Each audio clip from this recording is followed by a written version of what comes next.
Hey, folks, today is Thursday, February 6, 2020. Coming up on Roland Martin Unfiltered, Donald Trump shows his ass at the National Prayer Breakfast, pimping pastors, talking about faith. Yeah, I got something to say about that fake Christian. Also, Nancy Pelosi fires back at Donald Trump, saying she didn't just tear up his speech. She didn't call it a State of the Union. She called it a state of his mind. And he lost his mind. Wait till we play that for you. Also, Kweisi Mfume is going back to Congress to fulfill the term of the late Congressman Elijah Cummings. We'll talk to him right here on Roland Martin Unfiltered. Also, the president of Texas Southern University fires back at the Board of Regents after they voted to fire him. We'll tell you exactly what he had to say. Also, I talked with Tom Steyer about his chances. He says that essentially we got to focus on people of color when it comes to winning the nomination. So to hell with Iowa and New Hampshire. That's essentially what he said. And also, a documentary airs tonight on PBS that honors one of the greatest architects you may have never even heard about. We're talking about Paul Williams. Folks, we look forward to that. And so we got a jam-packed show. It's time to bring the funk on Roland Martin Unfiltered. Let's go. He's got it. Whatever the miss, he's on it.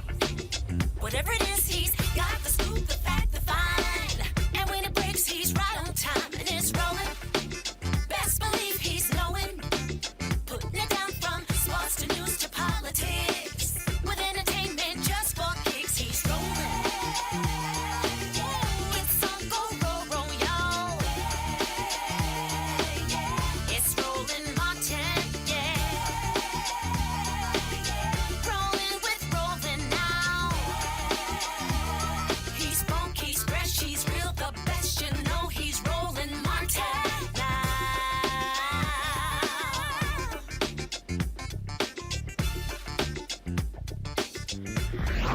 Martin!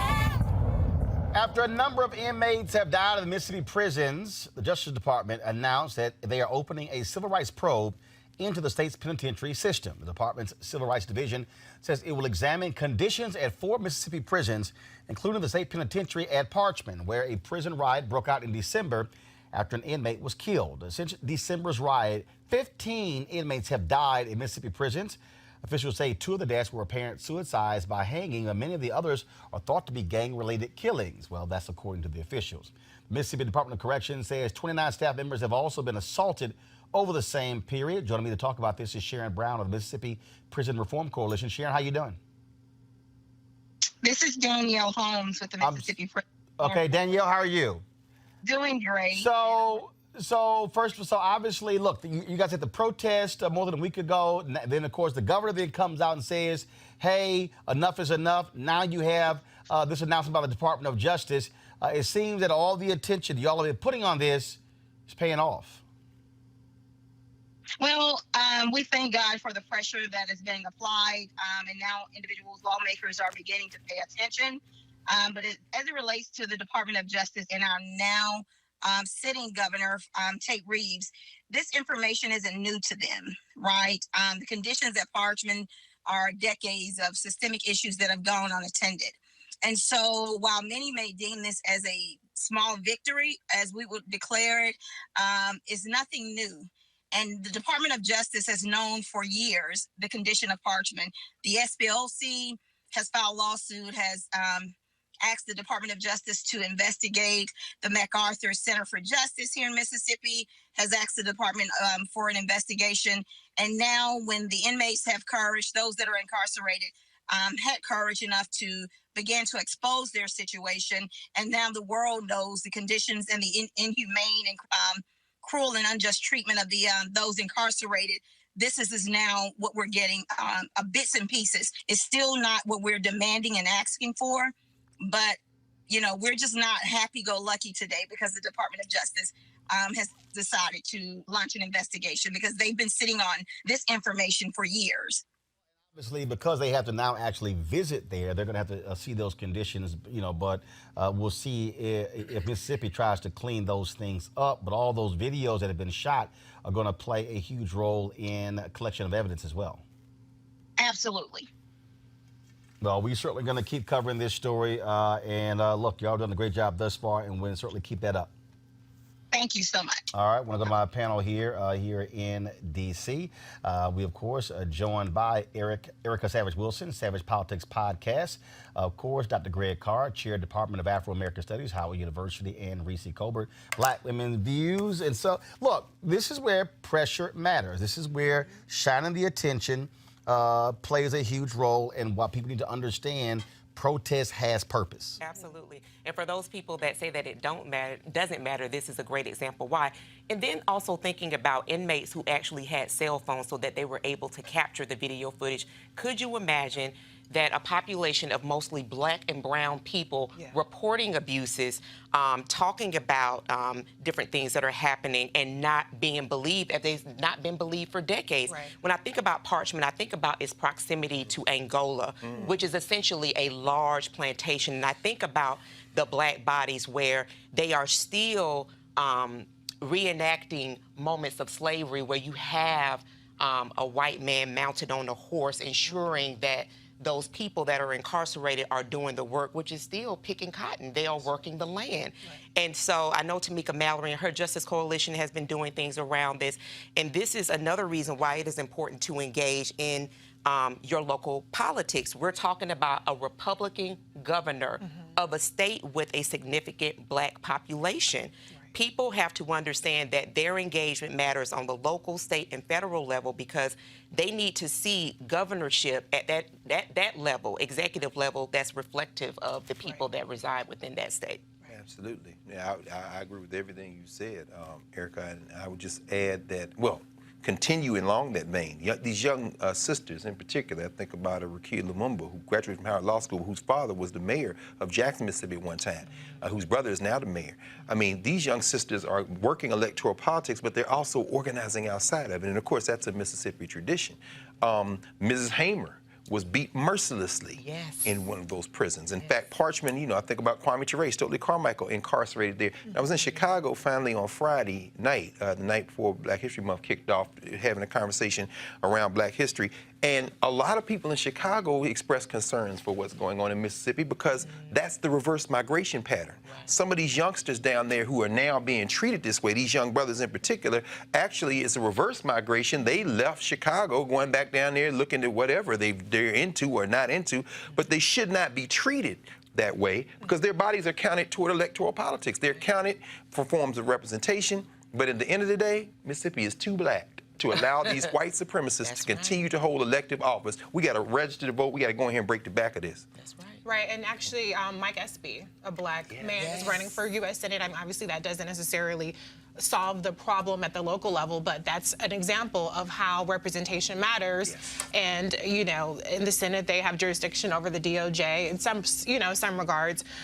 Don't clown me, but this actually issue came up on Love and Hip Hop New York, right? So, this kind of awareness that's being brought to it with social media and reality TV, that's bringing awareness to it to a different audience than what would necessarily just be engaged at the local level. But the thing that's just most jarring is the trauma that's being inflicted on these people and, by extension, their families. Yes. You know, you can't just you're not just throwing these people away in a cage, locking them up, never to be seen again. They're going back into their communities with the sexual abuse that they're being traumatized with the violence, with the nutritional aspects of it. Right. Their families are suffering, seeing this kind of trauma. Some of these people have kids. Imagine what kind of, it's like there's so much trauma that is just spilling out from this situation. It's not, they have a constitutional right to not be under cruel and unusual punishment. Their families have a right to not endure this kind of suffering as well. So that's another part that we have to keep in mind. Absolutely. All right, then, of course, and we'll keep following that. All right, folks, let's talk about what took place in Baltimore, where there was a primary to fill the term for Congressman Elijah Cummings, who passed away. A former Congressman, Kweisi Mfume, who left Congress to become president and CEO of the NAACP. He won that. He joins us right now. Congressman, first of all, Kweisi Mfume, congratulations. Roland, thank you very much. Good evening, and good evening to your guests there. So, first of all, for people, there's a lot of things happening here. So, there were some 24 people running. Now you advance to April 28th, where there are going to be 2 elections on April 28th. There is. It's a strange confluence of events, but when Elijah left us, the state constitution dictates that the governor, within 10 days, name the dates of a special election. He named February the 4th as the primary and April 28th for the general election. The interesting thing, though, is that April the 28th is also the date of the presidential primary in Maryland, and it is the date also for the regular election for the 2-year term in Congress, so that persons in our congressional district will actually vote twice after voting for a president and other slots. When they get to the congressional seat, they've got to vote to confirm the results of 2 days ago. That's the general election. And then while they're there, they have to vote also to nominate someone for the 2-year term in the primary election. So on April, confusing. So on April 28th, you're running against Kim Klachik. She's also been on this show, who got on the Republican side to fulfill the remainder of the term from April through November, well, through the next Congress, of Congressman Elijah Cummings. And then on the same day, you have the actual primary for the next 2 years. And a lot of the people who you just defeated on Tuesday are actually going to be running against you again.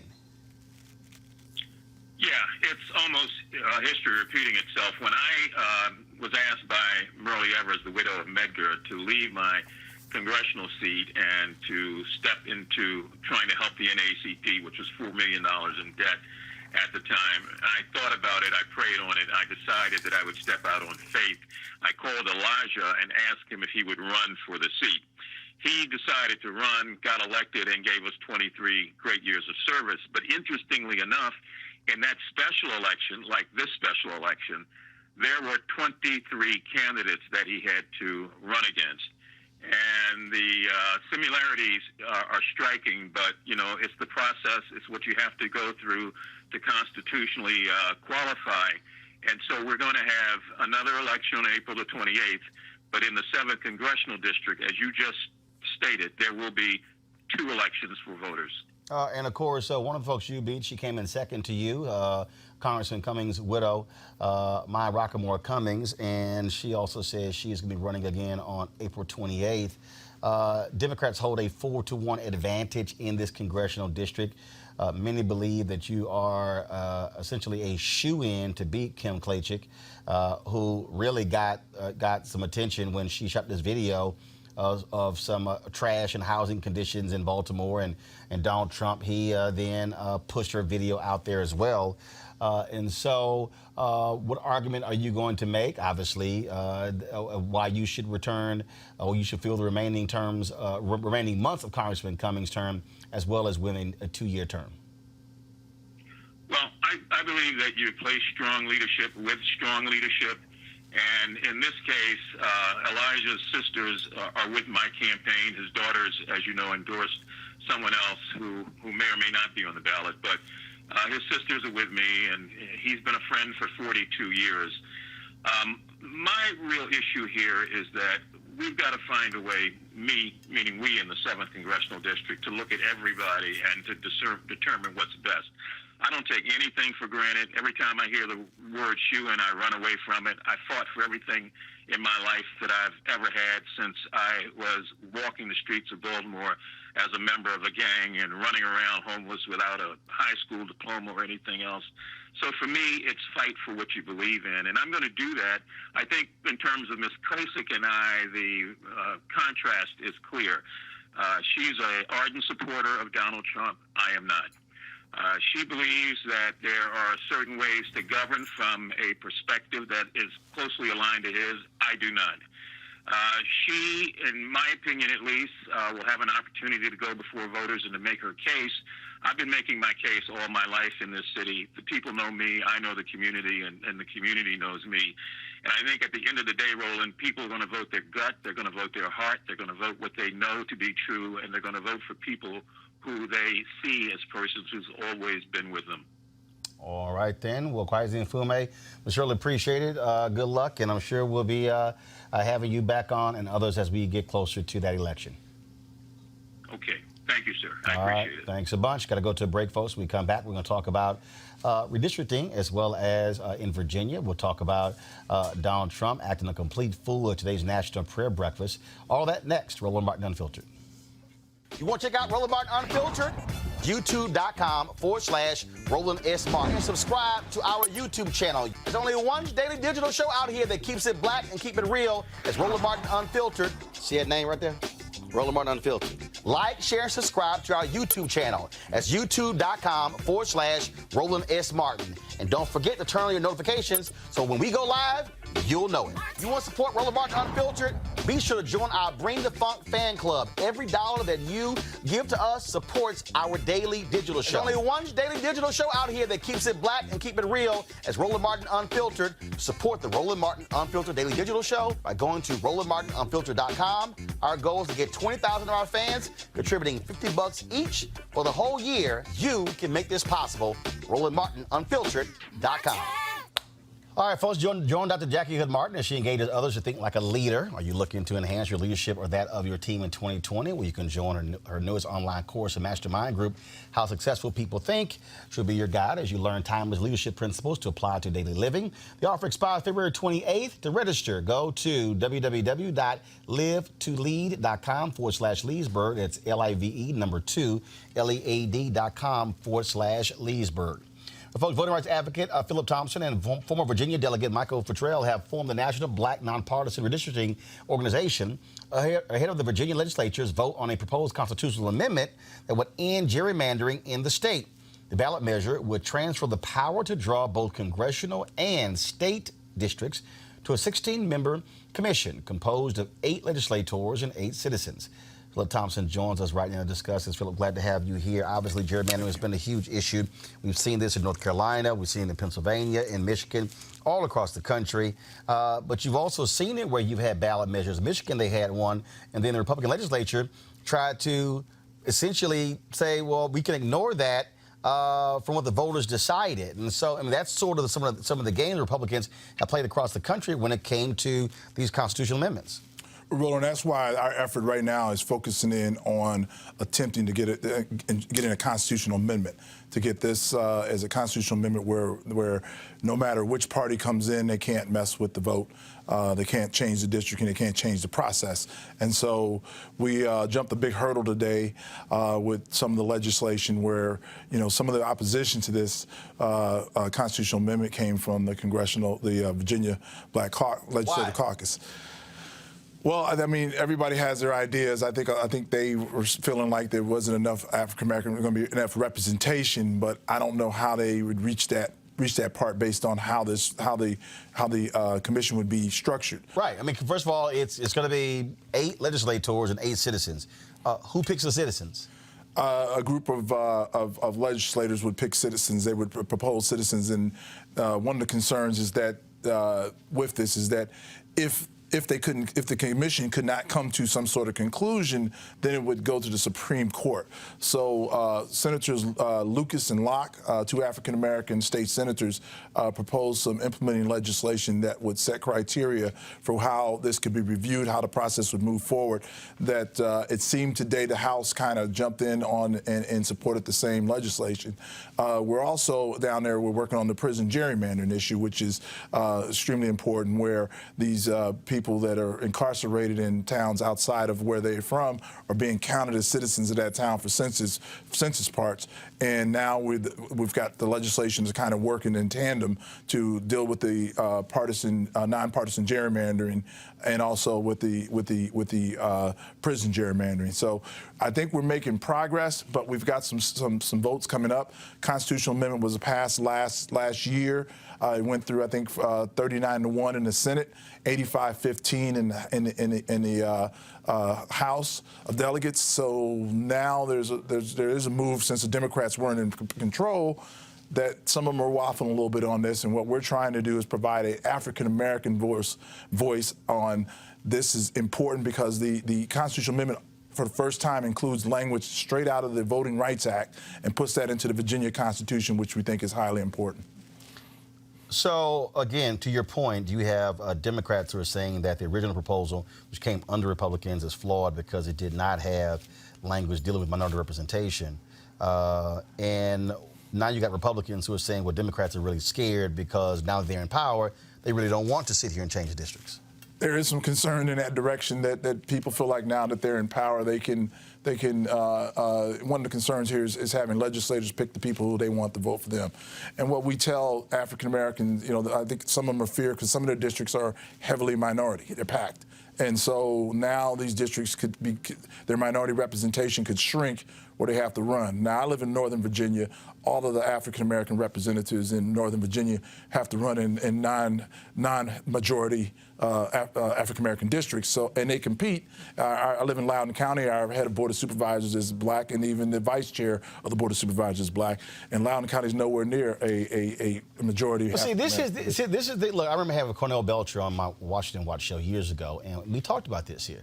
And this is something that black elected officials are going to have to deal with along with black folks. And that is, if you want to talk about how do you maximize power, so you have some people who say, oh, we maximize power by being able to have a number of black elected officials. But that's really not how you maximize power. You maximize power by being able to say, if you're able to disperse black voters, that means that black voters, to your point, are not packed in one district, but we can actually potentially impact 2, 3, 4, or 5 districts. And look, bottom line is you still probably gonna have somebody who's black elected. But again, what you're showing is that what some of the black folks want is a guaranteed victory. And it's a level of selfishness. I remember when Texas did this here. When Republicans came in and redid the districts, they basically created this black district. Ron Wilson, who was in the state representative, he thought he was going to get that. He aligned with the Republicans. They kicked his ass in the election. That's how Congressman Al Green won. But he got destroyed. Then lost his state seat after that. So what they did was they stripped black folks from 2 or 3 districts that white Democrats got elected in, packed them in a black district, and people were like, oh, we've created a new black district. Yeah, but then Democrats were in the minority as a result. And so, are you seeing that tension in Virginia? There is that tension, but I point to what happened with the congressional districts in Virginia. For a long time, we had one congressional leader, and that was Bobby Scott, elected black congressman, Bobby Scott. And Bobby Scott's district snaked from Richmond down to the Tidewater area in a very meandering way. So well, they put all the black people all in that one district. Well, when that district was challenged and found to be unconstitutional, then they changed the districts, and then what do we get? We got a second African-American congressman, Don McEachin. So you can see where that can benefit if you cut the districts correctly. We make up 20% of the population of the state of Virginia. Minorities probably total make out about 35 to 40% of the population, and we don't have that kind of representation in the House of Delegates and the state Senate. Any questions? I have one around the redistricting. So you talked about, when I looked at the platform, that there would be 8 citizens. This is through One Virginia 2021? Correct. Okay. And so that leadership circle, you're a part of that leadership circle as well? We work with One Virginia 2021, but our organization, we're starting to branch off nationally because we're seeing this issue on a national basis. Okay, good. And the reason I brought that up is because when I looked at the leadership circle of One Virginia, I noticed that there was someone who was formerly the founder of the Tea Party Federation, and just wondering that gerrymandering is something that affects all of us by and large. What is the balance of power there in ensuring that whatever is put forth with this commission, that it does accurately reflect an expansion of power? The president of One Virginia 2021 is a longtime Democrat. She ran for lieutenant governor in the state of Virginia. She's also was a chief of staff she worked for Joe Biden. She worked for Senator Kaine. So she's a longtime Democrat. So it isn't a completely Republican organization. And if you go to their board, you'll see it has a wide variety of individuals in there. There is some concern with that, no doubt, and there's some suspicion. And One Virginia 2021 is not very well received by some black legislatures. And myself and Delegate Michael Futrell, in coming to work for them, have been told that we're working for the wrong people. But my concept is that if we as African Americans don't even things out. And even to the extent we're blindly supporting Democrats without, working across the board, we're going to continue to be the people that they show up to the last 2 weeks of the campaign, ask for our votes, get our votes, and they disappear. And that's a concern that we have. Brother Thompson, I mean, in this same vein, I'm thinking about North Carolina, back with the Shaw versus Reno Supreme Court cases, Georgia versus Ashcroft. Thinking about, as you say, Roland, this fifth, I think it was the 5th congressional district. I think that's the one Julian Bond and John Lewis fought over to make this majority. But at least as I recall from the case law, there is no Supreme Court hasn't decided what constitutes black political voting strength. I remember Senator O'Connor saying exactly what you said. Wouldn't you want it to be distributed out? Stop packing these districts. My question, I guess, relates around to how you're tying this to the Voting Rights Act, particularly in its weakened. Could you anticipate a challenge to the redistricts from folks who are interpreting black or minority voting strength as having a packed district? I mean, could you see some of these black legislators going to court and say you have diminished voting strength, since the court really hasn't established which of those two options becomes? Well, if you look at originally when the Voting Rights Acts came into being, one of the most important elements of the Voting Rights Act concerns was that we had a lot of people that were doing certain things from a standpoint of diluting African American votes. Absolutely. And then with the Voting Rights Act, we started to see more people come in and put more people into African American votes. So that's been a major issue. Well, how does that translate into voting strength? This is what I'm saying. You're saying just political participation is what you're gauging it by how many people are actually in the process, how many people vote, how many people do that, right? Rather than how many black people are elected. Well, the process has to be, it shouldn't be how many black people elect, it should be voting strength. Sure. And that's what we're going for with this redistricting bill. You will set districts by what the interests are, because there are a lot of African Americans that have the same interests as their white counterparts. Well, that's interesting. And if you look at people in Richmond, might have a whole different interest than somebody down in Tidewater. But if you got a district that snakes from Tidewater to Richmond and you include all them in, are their interests getting addressed? Tidewater's may be traffic, Richmond may be something else, and that's what we're trying to work for. All right, we certainly will be watching and see what happens there. And again, gerrymandering is a huge issue all across the country.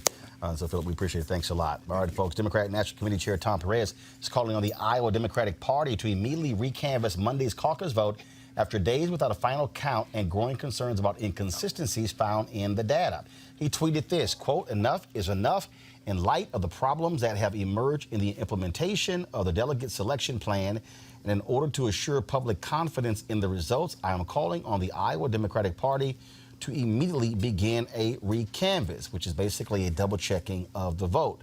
Iowa officials have made it perfectly clear they will only do that if a candidate asked to do so. This is what Troy Price, the chairman of the Iowa Democratic Party, said, quote, "Should any presidential candidate campaign in compliance with the Iowa delegate selection plan request a recanvass, the IDP is prepared. In such a circumstance, the IDP will audit the paper records of report as provided by the precinct chairs and signed by representatives of presidential campaigns." Now, here's the deal, folks.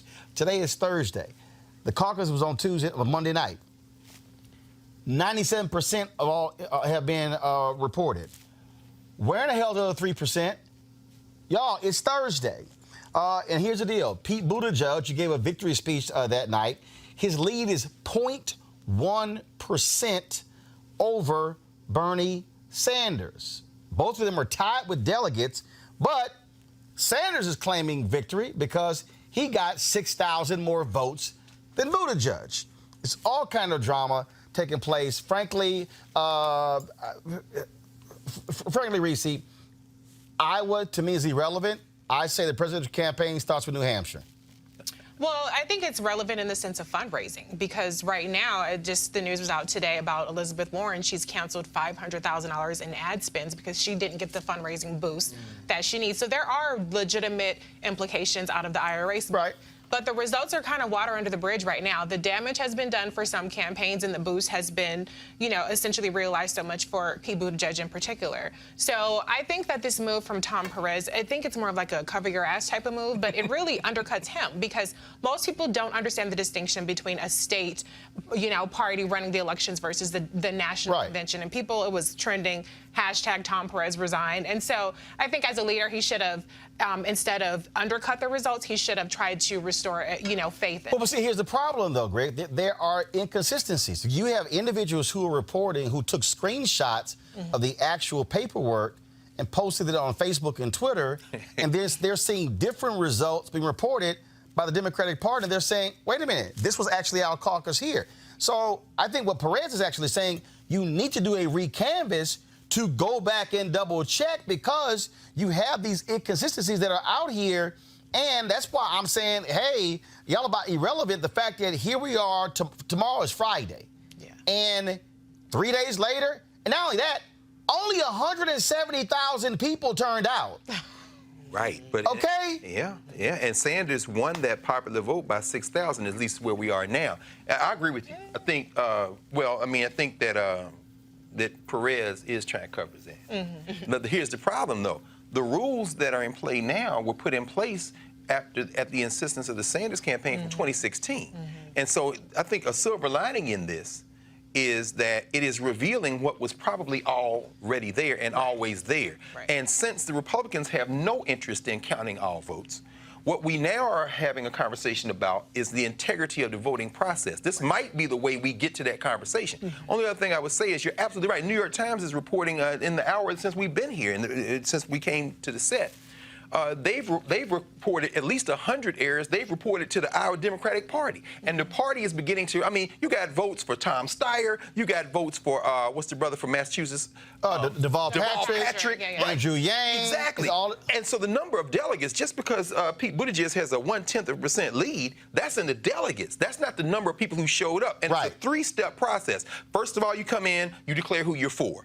Then if you're not viable, you drop out. Then you move to the second. Then you move to the third. Which is all, for me, totally BS. It's BS, I'm sorry. no question. But the crazy thing about sucks. it, they've got to report each tally at each number. Now, of course, and they're doing it by hand. There's no way. Exactly. There's no way you would not uncover errors. So finally, I just say that, you know what? This is all right. I agree with you. Sanders is going to be hurt by it. Buttigieg did what he needed to do because he's dead in the water after the next white primary. He hadn't gotten enough. Seriously. He can't go to South Carolina. He can't go to Nevada. He did what he had to do. But Warren may be the loser of this ultimately in this whole thing. Touch the balance. And look, Erica, the greater issue here is that only 170,000 people turned out. That's 70,000 less than who did 2016. Democrats should be asking, where the hell is the enthusiasm? What the hell? Where do people go? Right, and I think we've been calling for that, even though we're not a part of that 90% whiteout in Iowa. So I think the larger piece is exactly what you all said, in that there should really be a call for this pageant of Iowa to be over with. Watching the coverage of this Senate impeachment trial was so interesting because there was such a rush to move from that impeachment trial to Iowa so that these people could go and have coffee at their favorite place, talk to people, just get back to that sense of Iowa and seeing what's on the minds of Iowans.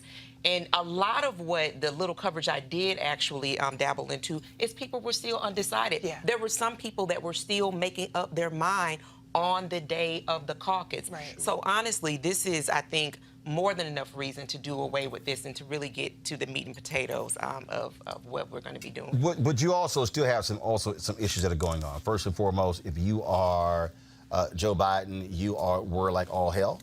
He is not pulling well. He's not pulling well in New Hampshire. He's not pulling well in New Hampshire. And that means that he is going to have to do well in Nevada and South Carolina. Now, what we're seeing is that, and then later, folks, in the show, you're going to see my interview with Tom Steyer. The lady's pulling that Tom Steyer is actually in second place in South Carolina, and is polling around 24% among African Americans. That's what's happening there. So if you're Joe Biden, you have to really get through the next two, and you got to hope you go on a run. Because I'm going to pull up in a second. Polling was released in North Carolina. Again, he's up big in North Carolina, driven by black people. Right. Black voters are driving those numbers in North Carolina. But what's also interesting in North Carolina is that Bloomberg has shot past everybody else to go to second among African Americans in North Carolina. And so when you look at those Super Tuesday states, question for Biden is, are you going to have the money? Right, because now we're looking at donors dropping out. Yes. Because the donors are freaking out and they all going crazy. And Biden does not have the same. I mean, the Sanders people announced they raised $25 million in the last month. Average contribution was $19. He doesn't have a small donor base. No, I mean, go ahead. Well, I said this in my video earlier this week. Joe Biden got a Kamala bailout because the donors said, cut off Kamala, let's go to jail. That only gets you so far. And right now, the donors, I read an article today, they're saying, well, let's see what Michael Bloomberg is talking about. He's definitely a cheaper bet for them. But here's the deal, though. Self-fund. Right, because he's not doing donors. Right, but if they stand on the sidelines, then that doesn't hurt Michael Bloomberg. That really, really puts Biden in a situation. He might not be viable just for financial reasons alone, not even having anything to do with the polling. He needs something very decisive to happen very quickly because it looks like he's collapsing to the donors. And people talk about black vote. How can you say that he's not doing well with the black vote? Well, Steyer is on his tail in the black vote in South Carolina. Bloomberg is on his tail in North Carolina. There are other polls that are coming out that says Bloomberg and Steyer are gaining. Greg, question is here is that if Biden all of a sudden goes through New Hampshire, let's say comes in third and fourth. Probably, yeah. Then all of a sudden, now you got Nevada. Now the question then becomes, are black folks in South Carolina going to say, side eye for Joe? I mean, look, if all of a sudden black folks start, Joe, you looking, if he does not, first of all, he has to win South Carolina now. Yeah. He's not going to win the next two. No. I'm going to say right now, if Joe Biden does not win South Carolina, It's over. and I'm talking about winning South Carolina by at least 5 points, it's DOA. Right. Well, That's supposed to be the firewall. I mean, I hear you. You know, it's intriguing when you raise the money complex. If they're going to pull the money from Biden, and we all heard a few days ago John Kerry being overheard. You know, this billionaire class of Steyer and Bloomberg, and I'm thinking about there are a lot of black folks who they're trying to pull into their operations. Yeah. I don't think black folks are any more or less informed than any other American voter. So what that means is low information voters who are voting based on TV ads. So it's easy for a Steyer or a Bloomberg to carpet bomb television and have people say, well, I'm a vote. Because, as you said, what black voters are most concerned about is defeating Trump. Precisely. And so Joe Biden... If you look weak... Look, and it's not his first rodeo. Joe Biden ain't never got no votes from black people. Third time he's run. No question. And Barack Obama rescued Joe Biden from obscurity. Third time he's run. And so, Roland, I think you're raising something that is very important to understand. It will be very easy for Joe Biden to collapse if black voters decide, dude, I think Bloomberg can beat Trump. Now, here's the problem. Sanders is not going away. Oh, no. I mean, you still got it. Right. Yeah, so look, first of all, Bloomberg is banking on Super Tuesday strategy. Yes, he is. So you're not going to see if Bloomberg is viable when it comes to votes. Right. Spending money means nothing. At the end of the day, can you get votes? Right. Okay? It's simple as that. Right. Can he win on Super Tuesday? Deval Patrick using the same strategy. I'm just not seeing it. But here's the thing that also I think that we also have to look at. First of all, it looks like Chicago Mayor Lori Lightfoot is soon about to endorse a Bloomberg. You've already had D.C. Mayor Muriel Bowser endorse Michael Bloomberg, huh?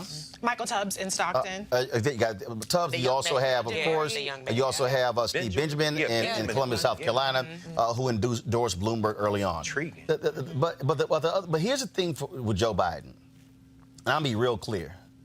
Joe Biden got to stop sitting on his ass. Yeah. No question. Come on, energy. Come on, energy. What else can he do, though? No. Here's what I mean. Here's what I mean. Energy. I've sent repeated emails to folks saying, get Joe Biden on this show. Ain't happened. Now, let me be clear, y'all. Buttigieg has been on this show. Yang has been on this show. Harris was on this show. Castro was on this show. Warren has been on this show. Sanders has been on this show. Beto was on this show. Steyer's on this show today. Now, all I'm saying, this ain't just me. Where's Joe Biden on black radio? Right. See, I don't understand what. Look, dude, if you ain't got money, Listen. Yeah. That's what you might want to take advantage of free media. No question. I don't understand why. I don't understand why on Sunday, before Iowa, all the campaigns they let Buttigieg hit every Sunday morning news show. So I don't know what. And see, and Joe Biden is doing these events. He did several events in Iowa. He didn't take questions. All sort of stuff along those lines. I think it's testy. But it's sort of like, dude, what are you doing? I'm serious. I mean, he is going. Yeah, I get it. You 77, but here's the problem. He's 77. Sanders 78. You ain't lying. Warren is 70. Right. And if you had to compare the three of them with energy, Yeah. Right. Yeah. Biden ain't doing well among those three. No. He is going to have to do more. And what Joe Biden's also going to have to do, why you want to be president? I mean, you hear Buttigieg talk about, vision outside of Washington, D.C. You hear Warren talking about going after the oligarchs. You hear Sanders wanting to upend the entire system. You hear all of that. Has Joe Biden actually clearly articulated, this is why I need to be president, other than I was Barack's guy? No. And I think that these signs that we're seeing now are things that we saw even before, like, he officially announced. That, for me, I've always seen this as a low-energy candidate, so to speak. Yeah. And so there wasn't any fire. There wasn't any pistons that I was kind of expecting out of Joe Biden. I think that what we're left with Bloomberg is that he's got a plethora of money. If you pay attention to, like, MeTV, he's running ads all throughout the night. He and Tom Steyer on those networks. Yes. You're also seeing that they're actually doing something different with the folks that they're hiring. Yeah. They're putting them up in nicer establishments. Yes. They're paying them very well. Yes. And so whether or not a person can compete with that, it's still about the person that's running for president. You can so compete I with agree that. with you. Well, No. You can compete against all that. Because first of all, the voters don't know nothing about all of that. But you still have to say, this is why I should be president and I can beat this guy here. If Right. you don't, if you go back to Hillary Clinton, one of the struggles for her still was articulate the message, not ready on day one. Right. No. Right. Why should we entrust you with the presidency? That's where he has to do that. And now, here's the deal. When you were finally leading in the polls, okay, you can sort of get through the debates. The next debate is Friday. Yeah, brother. Yeah. Joe Biden got to smoke it. He can't. He's not He going can't. to. Going The stakes to, are he's high. No, not. he's not going to. No, hold up. He can. Now remember. How can he do it, bro? How would you- if you were advising him, what would you tell him? Remember the vice presidential debate after Obama bombed against Mitt Romney in that first one. Biden came out smoking in the VP debate. Now some people thought he was a little too hyped up on caffeine, but no. If I'm Joe Biden, I'm coming out hard. Yeah. I'm coming out hard, and what I'm going to do is I'm going to stop this bullshit language of, if I become president, I can get along with Republicans. I think he believes that, though. Yeah. He really believes that's that. That's not an act. Okay, but that don't play Elder in statesman. primaries. Elder statesman. But here's the deal, though. No. That's a general election line. And I think he's running a general election strategy. Well, you can't win. good point. You cannot, Joe. You cannot win a primary with a general election strategy. And I think that's what he's finding out. I mean, in fairness to Joe, I'm not endorsing Joe, but I think he has articulated his vision, which is the soul of the nation is at stake here. Now, is that persuasive? No, not really, because people care about healthcare, they care about taxes, they care about the economy. So, what are you going to do specifically that's going to benefit? But actually, if you go back, John, we had John Ward on here, and he was talking about his book that dealt with the feud between Jimmy Carter and Ted Kennedy. Yeah. Actually, that's what Carter used after Watergate. Right. No, it worked. True. The problem is Biden has to consistently make the point about moral clarity, principles, values. See, here's the deal. You got Trump who's going to say, damn all that, it's all about the economy. Right. Gallup has a new poll showing significant people saying like they're better off with their incomes, everything along those lines. Yeah. So you have to say, so while he's over there going, forget all the crazy stuff I say, forget me cussing today, forget everything else, economy. No, but you have to say, this man is evil, this man is corrupt, this man is a liar, this man can't be trusted. We have to return where you actually respect the President of the United States and the President respects the office itself.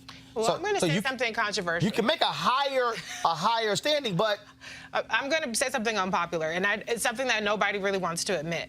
I think this impeachment stuff is damaging Joe in his ability to make that strong moral clarity thing. Now, I am not saying in any way, shape, or form. Because they're bringing up his son. Because they're bringing up his son. They're bringing up, oh, this corruption, this, and the other. People look at the headlines. People aren't in the weeds. And so sometimes just insinuation is enough. And so Joe has done a very ineffective job, in my opinion, of pushing back on the actual stuff they're putting out there. He just says, oh, well, you know, Trump is scared of me, and this is why they're doing that. And he's very defensive about it. And Hunter Biden gave that awful interview. And so he's really damaged a little bit on his, I am the moral authority. Right. It's hard to do that when they say, your son's making money off your name. Your brother's making money off your name. I mean, you raising something that's very important. The reason when you said it made me think about it as well in terms of Bloomberg. The two billionaires are really the best poised to destroy Donald Trump. I'm thinking, as you were talking, I'm thinking, Bloomberg could beat Trump. Because, see, what Bloomberg's going to say is, you're a fake billionaire, I'm not. And I'm going to roast you. One of the most effective things Bloomberg's doing right now is weakening Trump with these attack ads. And, I mean, they are high, slick production. And he has promised that whether he wins or not, Steyer, of course, is the one who started the impeachment thing years ago. And Sanders, of course, outsider. Warren, an outsider, but kind of outsider light. So if he's digging into the black vote in South Carolina, it may be very well because this billionaire who doesn't need anybody's help might be convincing black people this is the guy who will ball up his fist and finally somebody punched this guy in the face. This is a New York brawl. And that, I think, at the end of the day, and this is what I said in 2016, if you're running against somebody who has no decency, morals, or values, there is no such thing in, you know what, there's some things we can't go. I don't care what Michelle Obama had to say. Well, no, I mean, I get it. It sounded great when she said, when they go low, we go high. Okay, that worked with Obama. That worked when Obama ran against McCain and ran against Romney. You're going against an evil, despicable narcissist who will say or do anything. That's right. And when you are in a street brawl, you can't say, well, no, we got to fight fair with our fists. No, if there's a 2x4 sitting right next to you, you grab it and knock the hell out of it. That's right. If there's a pipe, if there's a trash can, there are no rules in that fight. The only rule is somebody going to lose, somebody's going to win. And James Carville made that point the other night. We all talked about power, and this is where, and I don't care what all of you uber progressives say. I really don't. Okay, because Carville is right. If you just look at, I'm gonna use the Congressional Black Caucus as a perfect example. There are CBC members who are from lockdown, ain't nothing gonna happen in black districts. They can say whatever they want to say. But you got folks like Sanford Bishop. You got folks like Colin Allred. You got folks like Lauren Underwood, who are African Americans who represent districts. In her case, 2% black. Johanna Hayes, again in Connecticut, same thing. Joe Neguse. They can't run. That's right. Like Maxine Waters can. They can't run like Al Green can, because the district is different. The fact of the matter is, for all these uber progressives and AOC, and I get all of that, and guess what? The reality is the Democratic Party has a larger tent than the Republican Party. You cannot be a moderate or a liberal running in the Republican Party. Anywhere in the country. You cannot. You can be a conservative or moderate or liberal in the Democratic Party. the Democratic Party, the only reason Nancy Pelosi is Speaker of the House is because you had moderate to conservatives, moderate to left, center-left, moderate to center-left folks, and then you had left folks who were all in one party. Sure. So this battle in the Democratic Party, to me, is stupid because you have to recognize that, guess what? She can't vote for some stuff because of how her district is made up. But he can, but AOC can. And so the Sanders people have to understand and stop the bullshit attacks because everybody can't be like Bernie from Vermont. It's very true. And that, to me, is the thing that people don't understand. And so you have this constant fight. Well, these corporatists in the Democratic Party, but the corporatists in the Democratic Party are in the same party as the far left. And the corporatists also won seats that made it possible for Pelosi to be Speaker of the House and for those on the far left to actually have more power than they were in the minority. So when James Carville says this is about power, what he's actually saying is Republicans duke it out. But after the primary, they say, now I still don't like you, but I don't like them more. So we gonna ride. Now we still may not like each other, we gonna ride. Democrats want to get engaged in this purity thing where, no, I'd rather lose. No, because Tea Party's learned that. Tea Party people were saying, well, I'd rather lose. And Republicans said, fool, if we lose, we in the minority. Democrats had better learn it's about winning. So how do you, so if Sanders ends up being the nominee, and he puts at the bottom of a ticket somebody like a Stacey Abrams or Kamala Harris, You said who? If Sanders is the nominee, do you see the Democratic Party coalescing behind him? No, because and that's what I'm saying. That's the problem. The problem is Democrats have to. They got to understand a national election is totally different from a congressional election. And here's the deal. And if I find the stat, if you actually go back and look at the winning record, it's not good. of our revolution, 0. The winning record of that coalition that AOC is in, Justice Democrats. 0. Like all these far left groups, dude, they went 0 in every election. I'm thoroughly unconvinced that we are going to be able to predict what's going to happen, if for no other reason than, the United States, I say this often, it's really not a country. There are too many interests. And so if Bloomberg were the nominee, if Biden were the nominee, and the Democrat, I think the Sanders strategy seems to me is the Jackson strategy from 84 and 88. You grow the party. Now, if voter turnout is low, for example, in the Iowa caucuses, it seems that then the Sanders people overperformed. And I'm not endorsing or campaigning for Sanders. I'm just saying that I think we're on the verge of something now that either there's going to be a transformation in this country or Trump is going to win again. And there's going to be a fracturing in this country that will not allow it to come back together. But again, the issue that I'm looking, I'm trying to get people to understand is that you have to look at your tent and then say who's in it. Yeah. Again, I go back to power. At the end of the day, you either got power or you don't. Okay? If you're in the minority in Congress, all you can do is give speeches. Right. You can't do jack. Yeah. Right. Democrats can't stop nothing in the Senate. Nothing. So the deal is, how now do I operate? So you got to start from, the first thing is, we got to win. See, I can sit here and make a series of demands to all the candidates. The first thing I got to say is, hell, one of y'all got to win. Right. Because I already know he ain't talking to me. Now, if I hold my powder and one of y'all win, I can ride your ass every day. It's true. But you won. And I got a better shot at getting more of what I want with you than that dude. True. So it goes back to winning. True. And that's the thing that I think people got. So there's some people who get hung up on just, no, this is where we are, in terms of, no, it's about the principles. And I'm going, yeah, but it's also about winning. And Republicans, the one thing, I don't care what nobody says. Y'all can tell me I'm choosing the lesser of two evils. Y'all can say whatever y'all want to say. I'll pull up in a second, see what y'all saying on YouTube and Facebook. Here's what I know. Republicans care about one thing. Power. Winning. That's right. Yeah. They can't stand Trump. They don't like Trump, but he's there.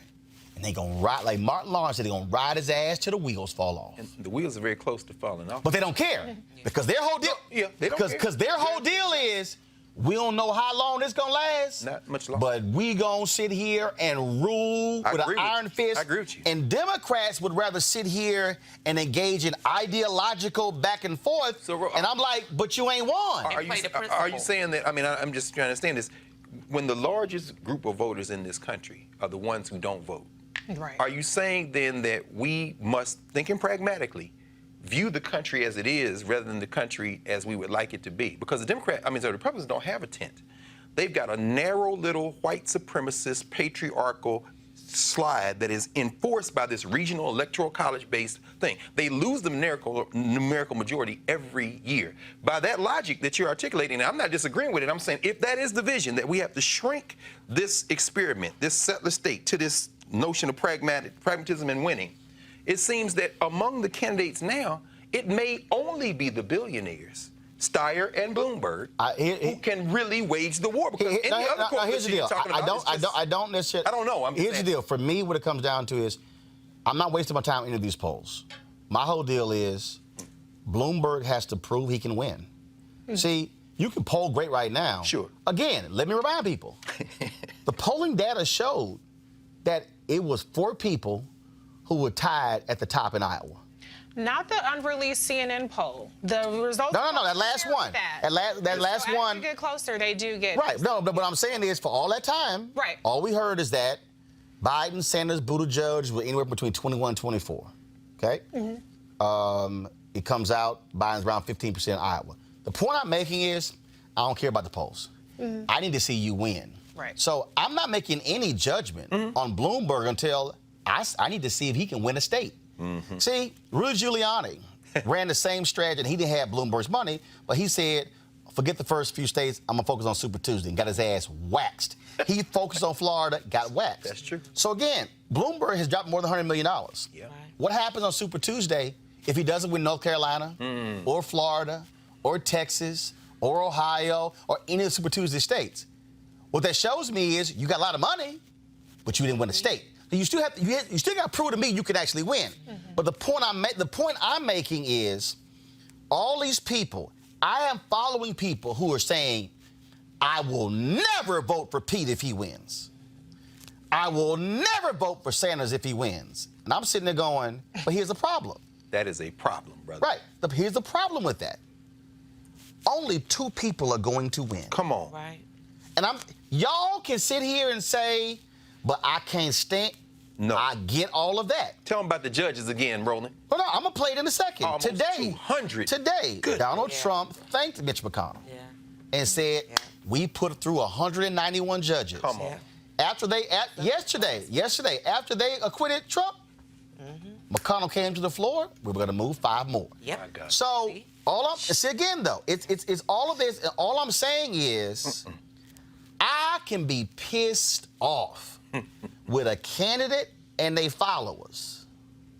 But I do got to say, but I hate you and your followers more. That's right. Because guess what? One of them is going to hold the keys to the kingdom. And one of them is going to have all the power. And so that's when Carver was talking about power. Yes. Y'all, this just boils down to power. Yeah. Just not feelings, Right. power. And giving Trump 4 more years of power after the crazy that we've seen these last 3, I don't even want to know what that looks like. No, I'm sir. I'm just saying, so while everybody's going through these campaigns, No, sir. I would say pull back on some of that. I am not, because argue for your candidate. But the real issue here is, I'm telling you, the plan that they have, if he wins 4 more years, is beyond diabolical. No question. I'm gonna repeat this. I'm gonna play the soundbite in a second. Matter of fact, y'all can cue it up. They've already pushed through 191 federal judges, 5 more on the docket. By the time the election comes, probably it's gonna be 220 or 230. If he wins 4 more years, I need y'all to understand, at the end of 8 years of Trump, if they control the Senate, he will have appointed 500 federal judges, and they are purposely picking white men between the ages of 35 and 45. White men make up 31 to 36% of the United States. That's right. Nearly 88% of all of the Trump federal judge nominees are white men. 1 Latinx, 0 African Americans. If you want to say make America white again, That's the play, make brother. the America federal court system That's the play. white again, and not just white. Far right-wing, anti-civil rights, anti-woman, anti-LGBT, anti-environment, pro-business, right-wing white federal judges. That, folks, is what you're voting on. You got to go to break. We'll be back on Roland Martin Unfiltered.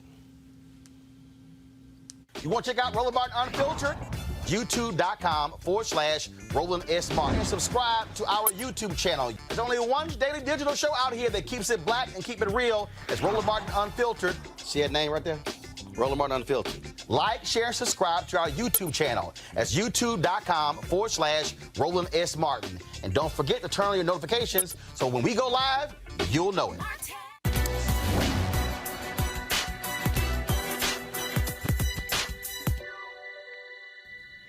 Every man prays in his own language, and there is no language that God does not understand. Composer and bandleader Duke Ellington.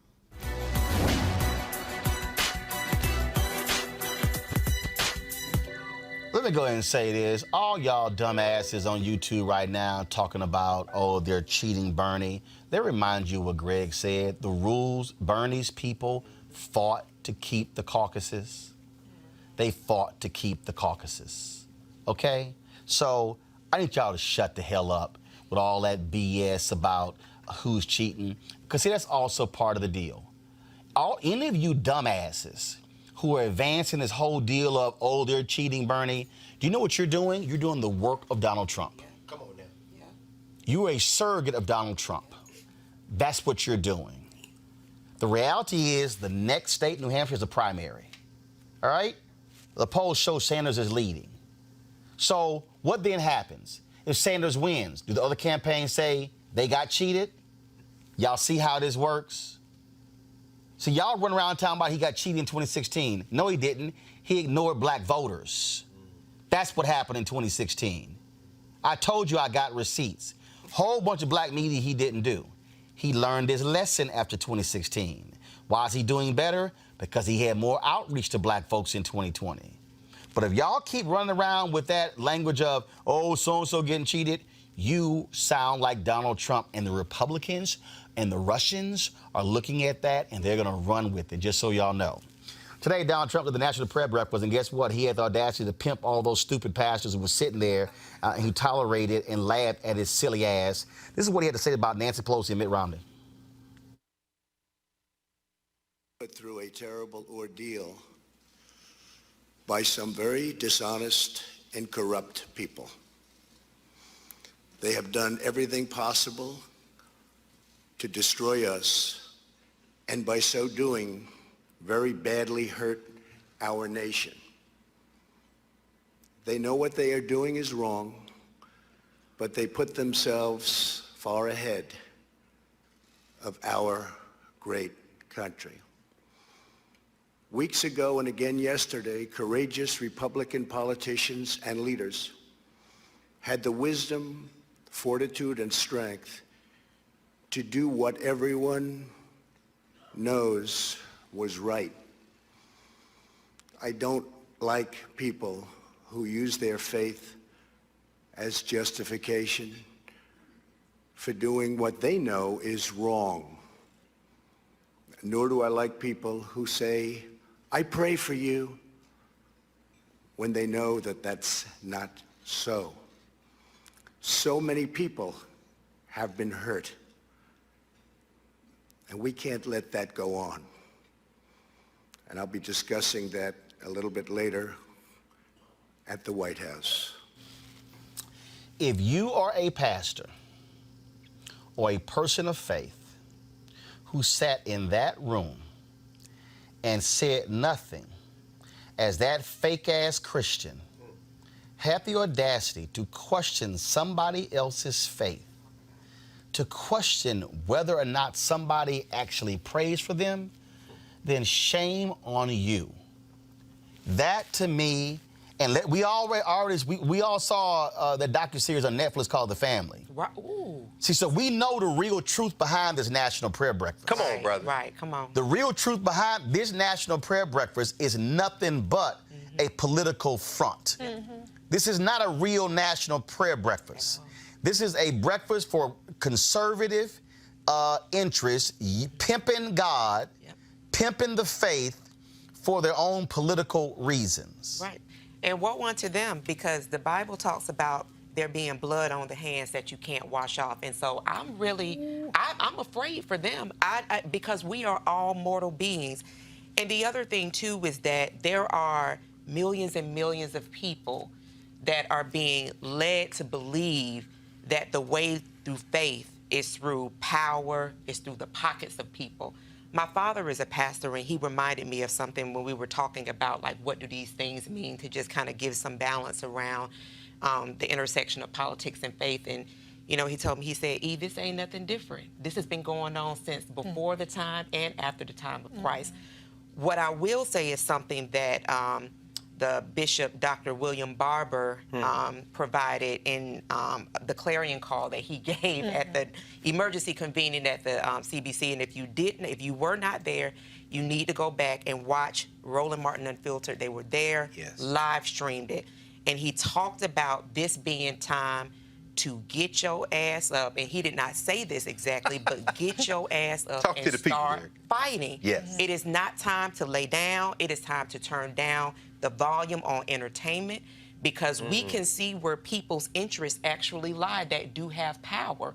They have become drunk with that power, and so it is time that people become activated, and that is not just through voting, but it is also through becoming civically engaged. So these conversations that we're having when we're talking about the courts and how there is a consolidation of power that is happening before our eyes as people are dancing their days away, that there is an understanding that we all, not just here on this platform, not just Roland to provide the information, but we all have a part to play in saving what's left of our democracy. No, that's absolutely right, Erica. And you know, watching Trump at the White House today, that his victory lap speech was really something that could have been delivered by Andrew Johnson in 1868 after he was acquitted in the court. Listening to him, and then, as you say, with this prayer breakfast, which we know what it is, I'm reminded that 2 years before Johnson was acquitted in 1866 in Pulaski, Tennessee, Nathaniel Bedford Forrest and his group formed a little organization called the Ku Klux Klan.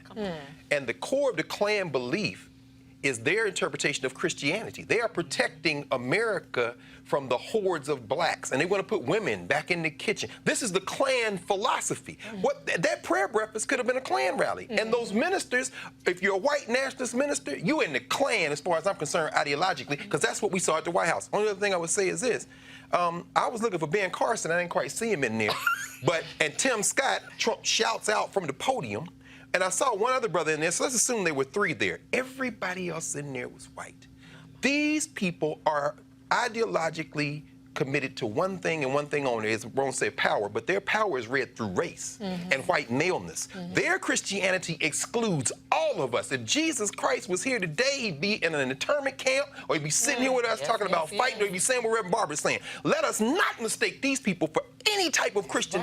I'm not, don't worry, brother, I'm not praying for you. I'm praying against you, because you are, in fact, as David Walker said in 1829, the devil. And anybody with you is a devil. So let's be clear. That's right. That's right. That's right. You know, Trump is a complete degenerate. I No mean, question. he is a serial sexual assaulter. Yep. He is corrupt. He's a criminal. He's surrounded by criminals. All of the GOP are his co-conspirators. Yes. So how dare he sit up there and lecture anybody, or like you said, question anybody else's faith, who certainly through their works have a much better product than what Donald Trump can point to.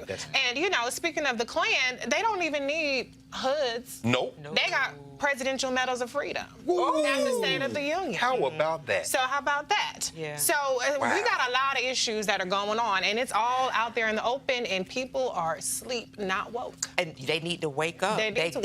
We have to turn down the volume on entertainment. You cannot Instagram this. Yes. You cannot Facebook Live. You cannot laugh this away. This is an existential crisis, and people have got to get up off of their asses and connect with some type of civic engagement, with understanding. If you don't understand, that's fine.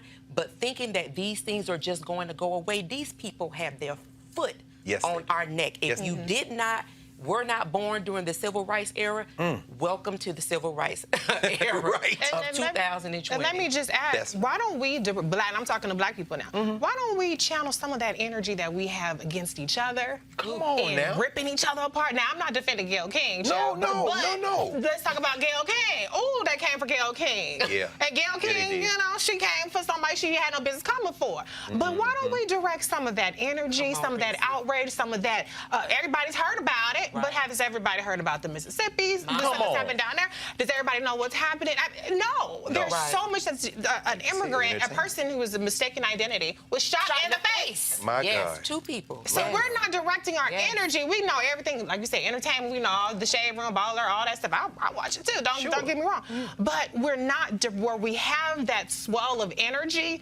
It's at each other. It's at each other. And not at the people that are doing the most damage to our communities and our society. Well, I know one person who who's had enough of Donald Trump.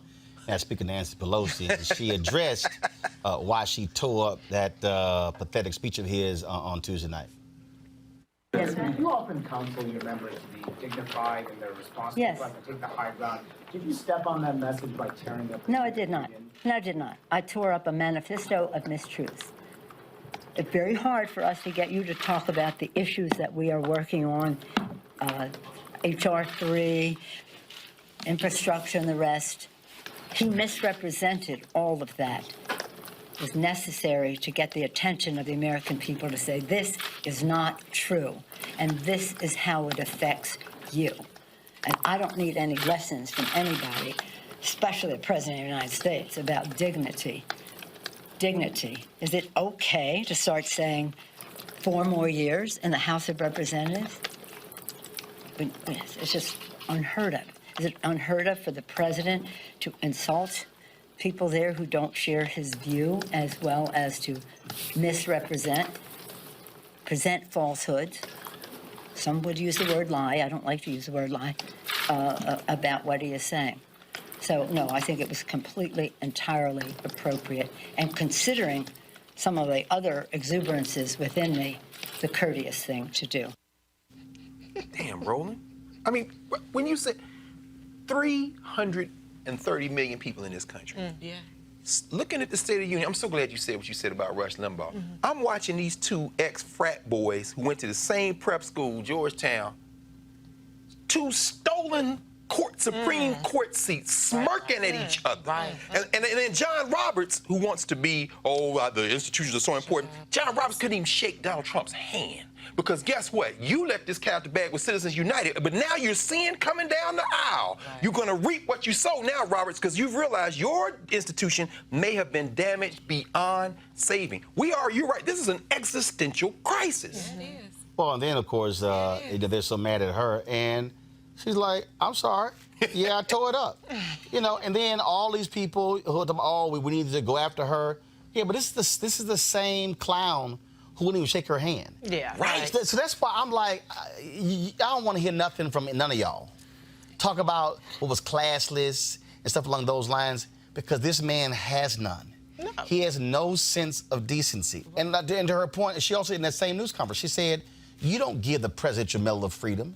at the State of the Union. Right. She said, we don't come to your office doing congressional business, so you don't come to our office doing that. But Roland, to the point you were raising, how do you answer this?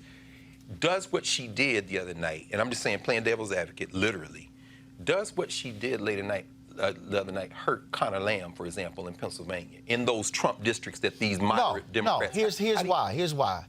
I think Nancy Pelosi, at some point, you got to go ahead and do what's right.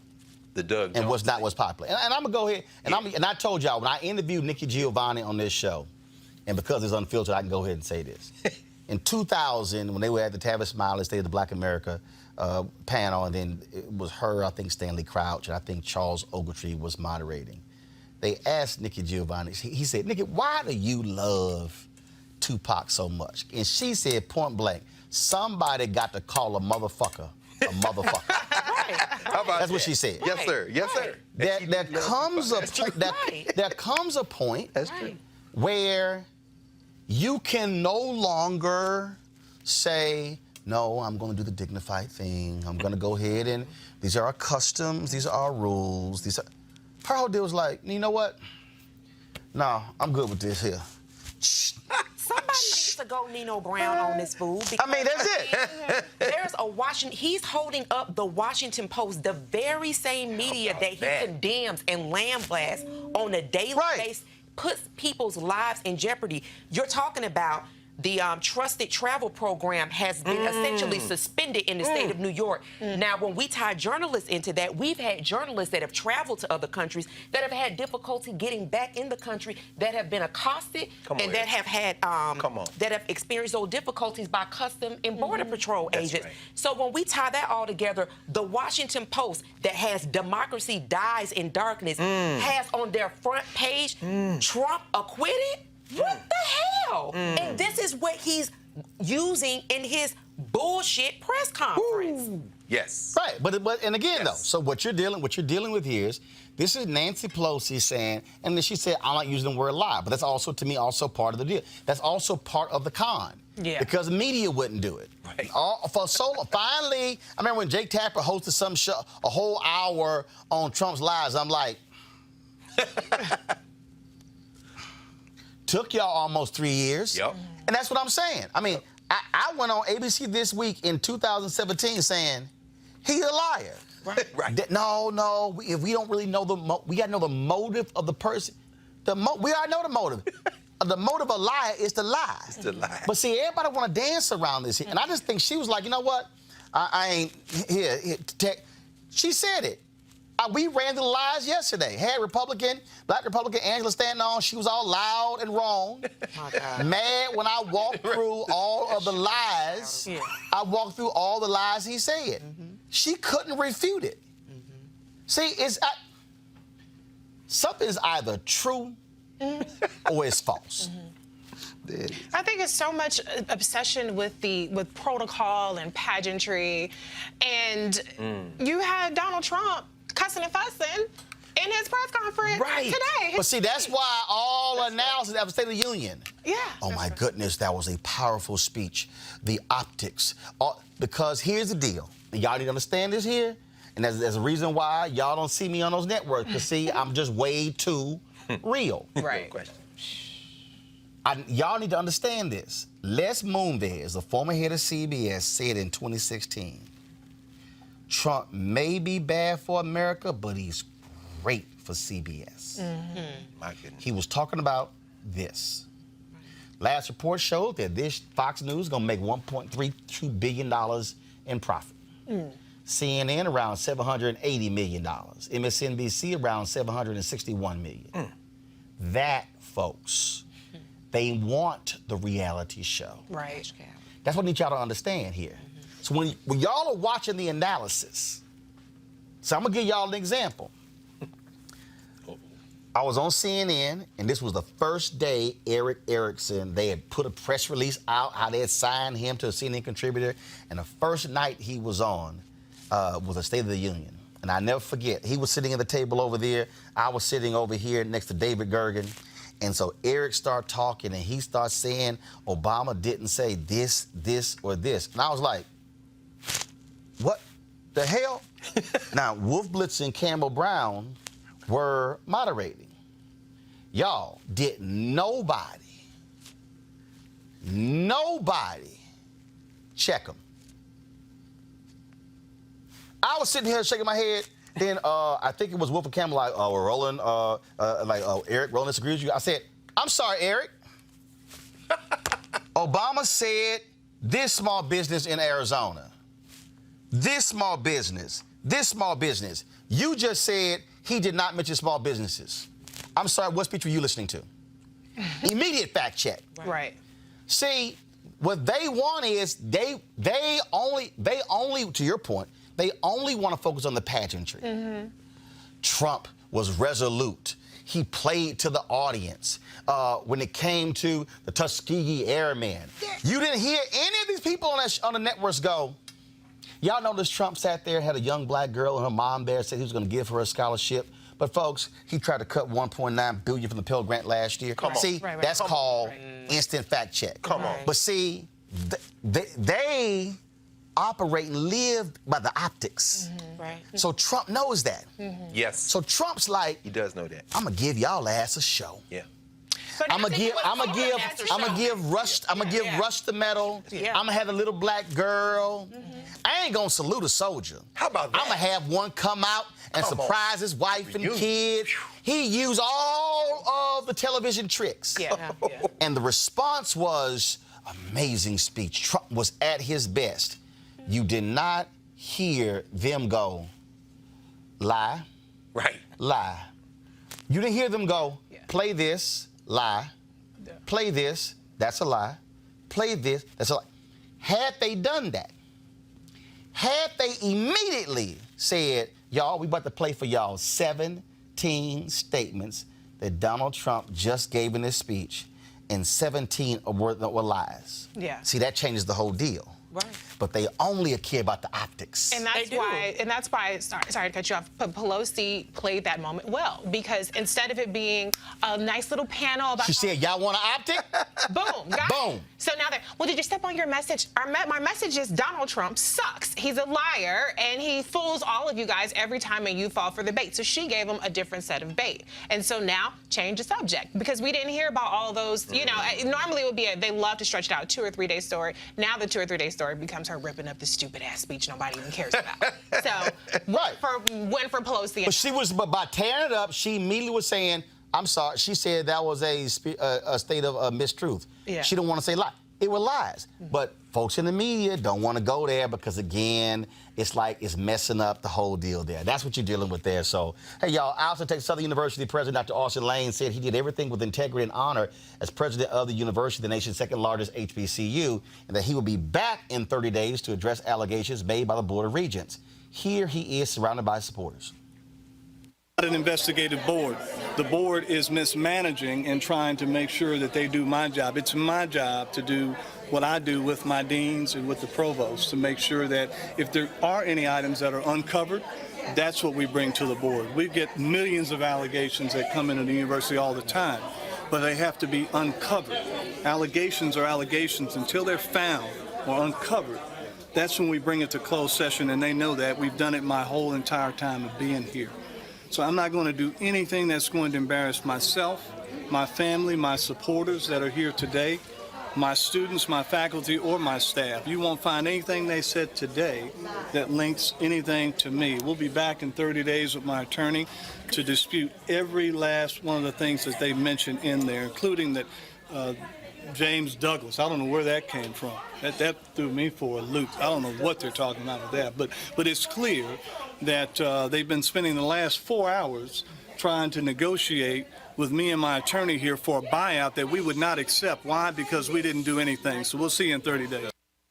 And he also, folks, released a statement today as well. First of all, he had a news conference today laying out how the board has violated their own procedures, all the things that he has done for the university, also showing how they have been out of order. And so he laid all those things out in this letter. And also, here's the other piece. The accreditation folks are going to be coming to TSU's campus next month. And he says that, quote, the board is out of compliance per SACS during their most recent bylaw change that allows them to hire and fire all employees. This is a direct violation of the standard and one that typically causes a university to lose accreditation. And so, trust me, he is not simply laying back. The TSU Board of Regents still refuse to talk publicly about this. They made this move, and many people are asking the question, well, is the Republican Governor Greg Abbott, he appointed most of these people, is he behind this because is he mad at Austin Lane because he had the Democrats have a debate on TSU's campus? And remember, they also would not let Senator John Cornyn speak to the graduation because there was going to be tremendous blowback from students. You got to ask the question, are Republicans in Texas trying to control one of two public HBCUs in Texas at Texas Southern University? Yeah. Don't think we're not going to stop talking about it. We will. One more thing, folks. Tonight on PBS, there's going to be a documentary airing about a black architect who designed homes in Hollywood that he could not live in. And it's an amazing documentary. First of all, Royal Rogers. She's the wife of Jonathan Rogers, founding CEO of TV One. I've known Royal has been working on this documentary, y'all, for not just more than 10 years, it's almost approaching 15 years. Royal Kennedy Rogers and Kathy McCampbell Vance. It will premiere tonight on PBS SoCal as part of Black History Month. And it chronicles the life and work of Paul R. Williams, the African-American architect behind more than 3,000 famous homes and sites, largely in Los Angeles. Here is an excerpt. The Academy Award ceremonies at the Pantages Theater. Once Hollywood discovered Paul Williams, he acquired a nickname, Architect to the Stars. Tyrone Power, Lucille Ball, Jesse Arnaz, Cary Grant, Barbara Stanwyck. All the movie stars had Paul Williams houses. They're the most unique homes in the city. The unique style of a Paul Williams home made such an impression that some clients recall them even after they've moved on to other houses. We had a wonderful life there, and we later learned William Holden lived there. All of the who's who of Hollywood at that time had frequented that house. Tonight, Frank is seeing his finished two-bedroom Japanese modern house for the first time. How are you, Ed? Good. One commission brought Williams the national exposure most architects can only dream of. Well, this is the combination dressing room, Ed, and bedroom with my unique-looking fireplace with the Chinese red. I'm sorry you can't see the colors. Frank Sinatra has, in a sense, come to Williams to find out how do you live like a movie star. He understood the value of having your dream home. And I think that's why so many people went to him, particularly movie stars and people in the movie industry, which is so much about fantasy and sets and, you know, being able to have whatever you want. Unlike a Frank Lloyd Wright who designed something brilliant and you bought into it or not, he believed it was important to listen to his client, and his value as an architect was determined by his ability to please that client. As an African-American architect in the 20th century, he did not have the luxury of telling clients my way or the highway. He would ask them questions about how they lived. Are you the type of person who entertains frequently, who needs a room for your housekeeper as well as your mother-in-law? People moved from Los Angeles, from all sorts of other places, and I think they wanted to import a little bit of where they were from and what they associated with. And he was so adept at so many different styles of architecture. Great Tudor houses, great Spanish houses, great Monterey Colonials, great Georgians. I mean, he did them all. Hollywood's Architect will air on PBS stations nationwide throughout the month of February, so be sure to check your local listings to see when it airs in your city. Wow, and I would have, you know, happy Black History Month, I would have thought that the great architect of that time was Frank Lloyd Wright, who designed the Guggenheim Museum, which is, you know, beautiful in its own right. But to know Paul Revere Williams. I'm looking forward to watching this tonight. Yeah, Agreed. definitely. Yeah, I mean, it's funny, they talked about, and I'm sure they talked about in the documentary as we were talking, as we were watching, the Golden State Life Insurance Company building he did. And it had Art Hale Woodruff, the great Charles White. It was full of art. I mean, this was like a landmark. It's on the historical register, but this man was a genius. He had 3 honorary degrees from HBCUs, including one from Howard, because he was the model for a lot of black architects. Wow. I cannot wait. Yeah. Well, again, and so congratulations to Roy. I know she's worked on this for almost 15 years. Yes. And I'm sure Jonathan's like, thank God it's finally done. And so looking forward to watching it. And then we would chat with Roy, I think, on the show on Tuesday. All right, folks. As I said to you earlier today, I had a conversation with Tom Steyer. Let me thank the panel first off. I had a conversation with Tom Steyer today about his run for president. And we talked specifically about what his plans are for African Americans when it comes to housing, education, HBCUs, and also black business. Let's hear what Tom has to say. Tom Steyer, glad to have you here on Roland Martin Unfiltered. Roland Martin, it's great to be with you. It really is. All right, let's talk first about the Iowa debacle. Just got to get your thoughts on the fact that here we are 3 days later, and we still don't know for sure what the final results of the Iowa caucus. Look, this is a dream come true for Donald John Trump. This has been, for anybody who doesn't realize that Trump can get reelected, then they should pay attention to the last 3 days. That started with the Iowa debacle. The next day was the State of the Union. And the next day was the Republican cover-up and sham trial resulting in a 52-48 vote not to remove him from office immediately.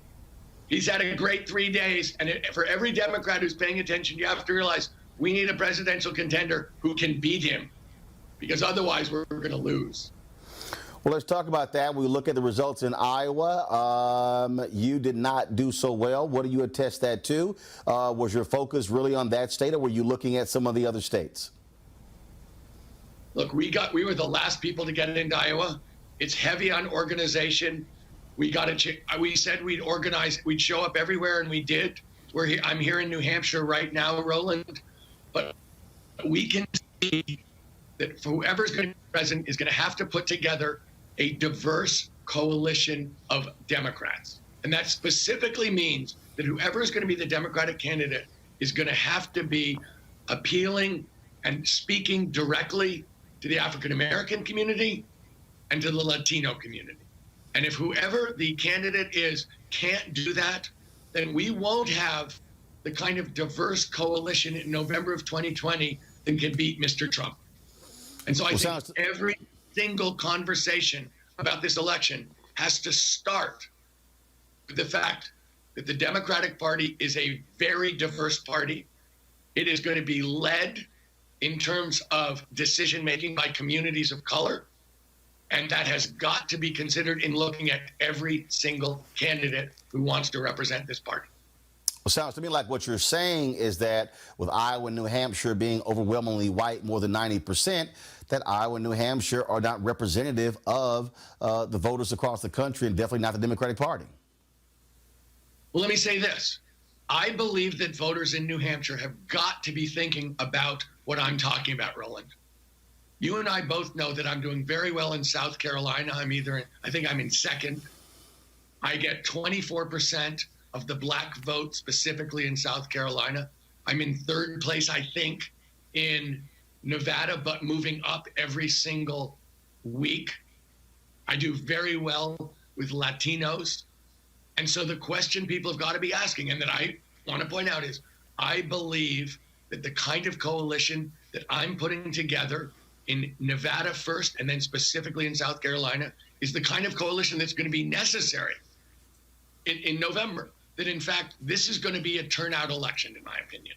Mm-hmm. And if whoever the Democrat is not speaking directly, is not connecting with the African American community and the Latino community, if we don't get the kind of turnout we need, Trump can get reelected. We've got to face that. That's just a fact. Well, to that point there, when you talk about turnout, I mean, you look at the numbers in Iowa, 170,000 turnout. That was down from 240,000 in 2016. I mean, those were dismal numbers with the number of candidates you actually had in the race. As I said, if you look at the last 3 days, anyone who doesn't realize that Donald Trump can get reelected isn't paying attention. We need a candidate who can attract a diverse coalition. We need a candidate who can go after Mr. Trump on the economy, Roland. Look, Trump's running on the economy. He says it every single day. He's a big liar, and he's lying about this too. But he says he's a great candidate for the economy and for jobs and for growth. He's lying. But whoever the Democrat is has got to be able to go expose him and expose that lie. Show that actually he was a failed businessman and a fake, and that when it comes to the economy, he's terrible for the American people. Look, I spent 30 years in the private sector. I can take him on this stage. I can go toe-to-toe. I can take him down. You can't win this with 2 years at McKinsey. You can't win this as a career politician from Washington, D.C. To beat him on the economy, you actually have to know the economy, and you have to go after him and be comfortable and happy to go toe-to-toe with him and expose him. And that's what I can do. We've got to do that, Roland, or we can't win. He often talks about, obviously, low unemployment. He's always touting lowest on record African-American unemployment. One of the issues that I keep raising is that when you look at some of the other factors out there, he doesn't want to talk about. He touted in the State of the Union the unemployment rate when it comes to black youth.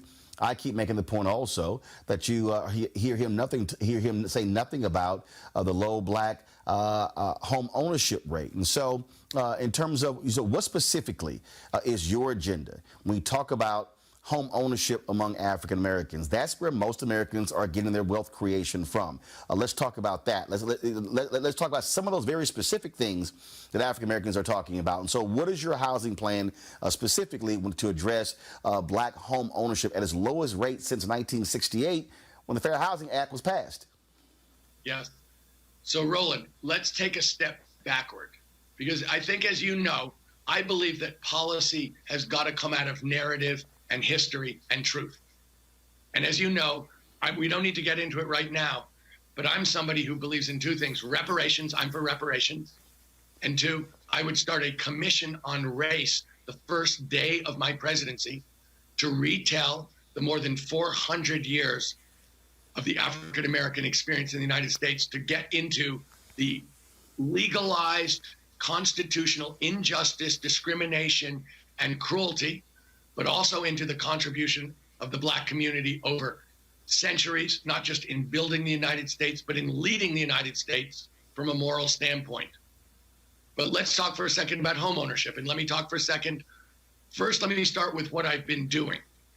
I don't know if you know this, Roland, but my wife and I started a nonprofit community bank 15 years ago.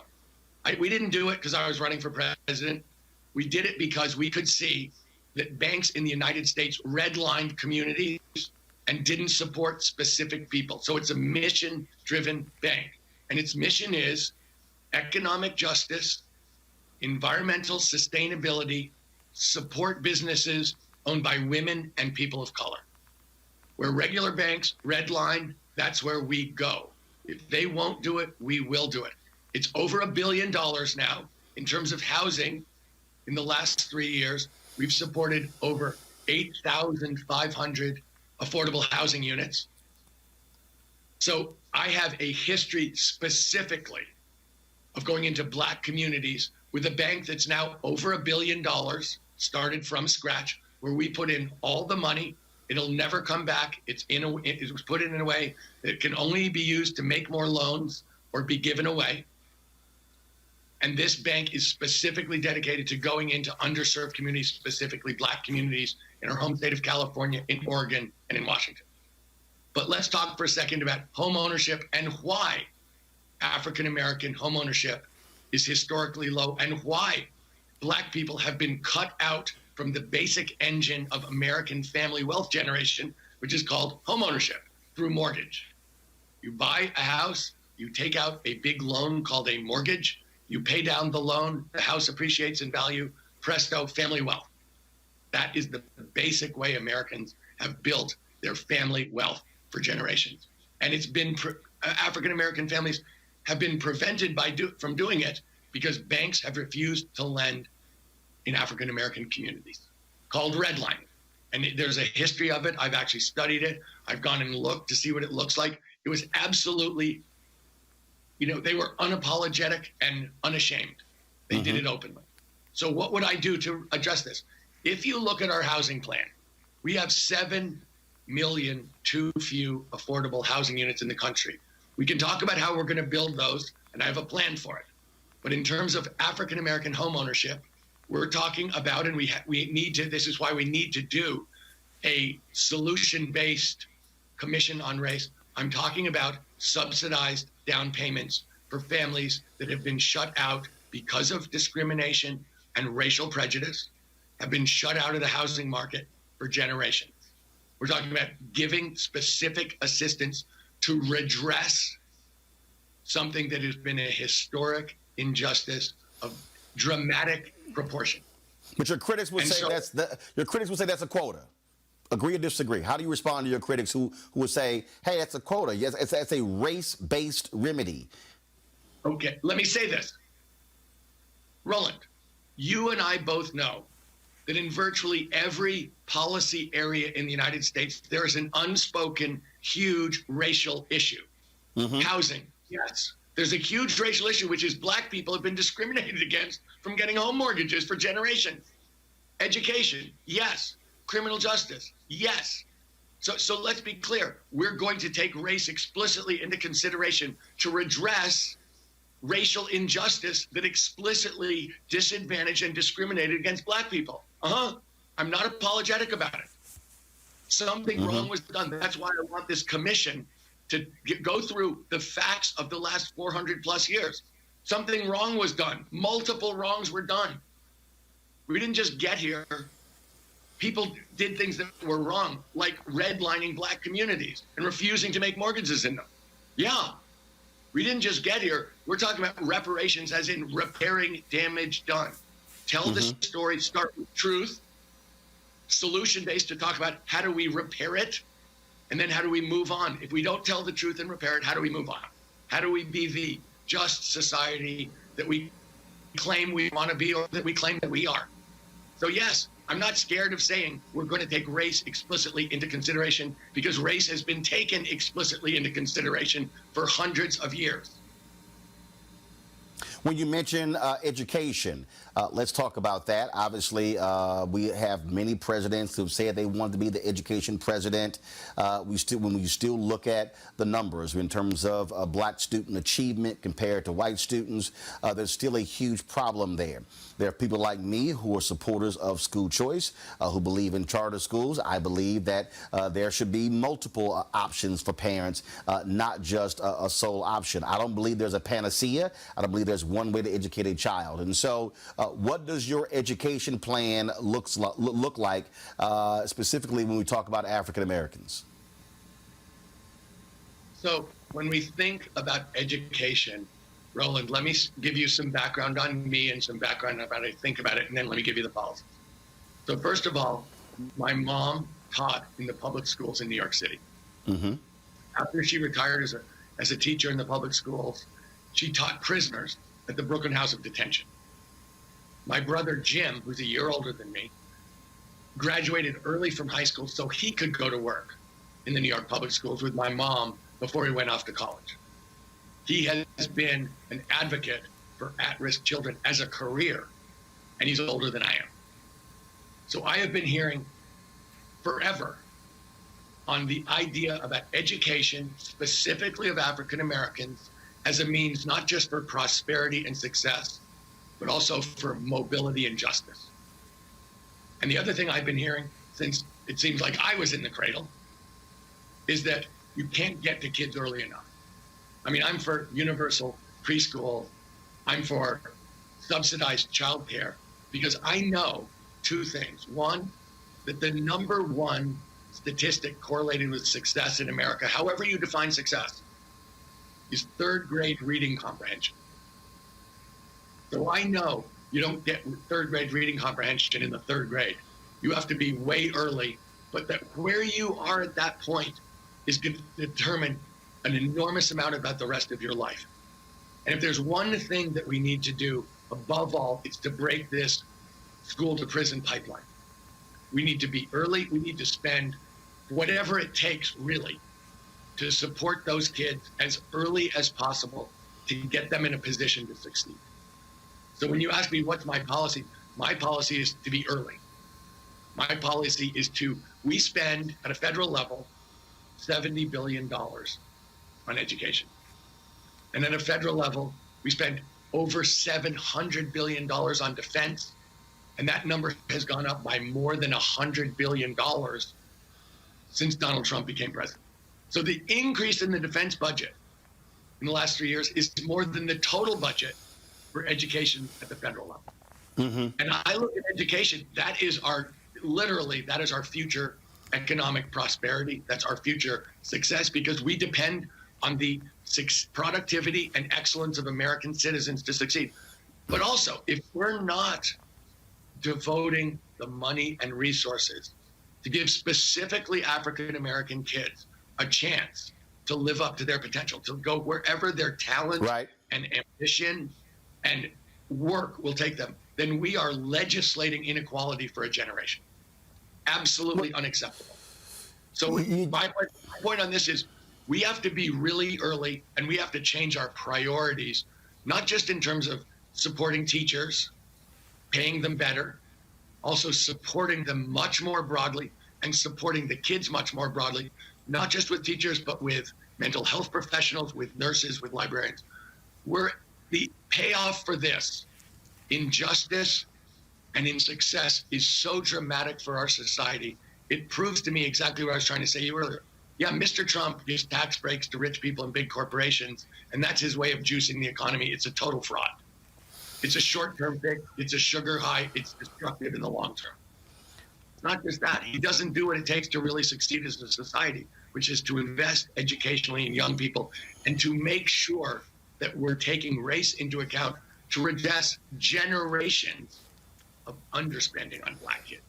Well, what you also are seeing is, frankly, a Secretary of Education a federal judge had to admonish her when it came to ignoring an order as it related to the people who are trying to pay back loans from these for-profit colleges. I mean, the Obama administration really went hard after for-profit colleges.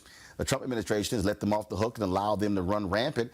I guess when you have Trump University, that's exactly how you operate, so that should be no shock to people.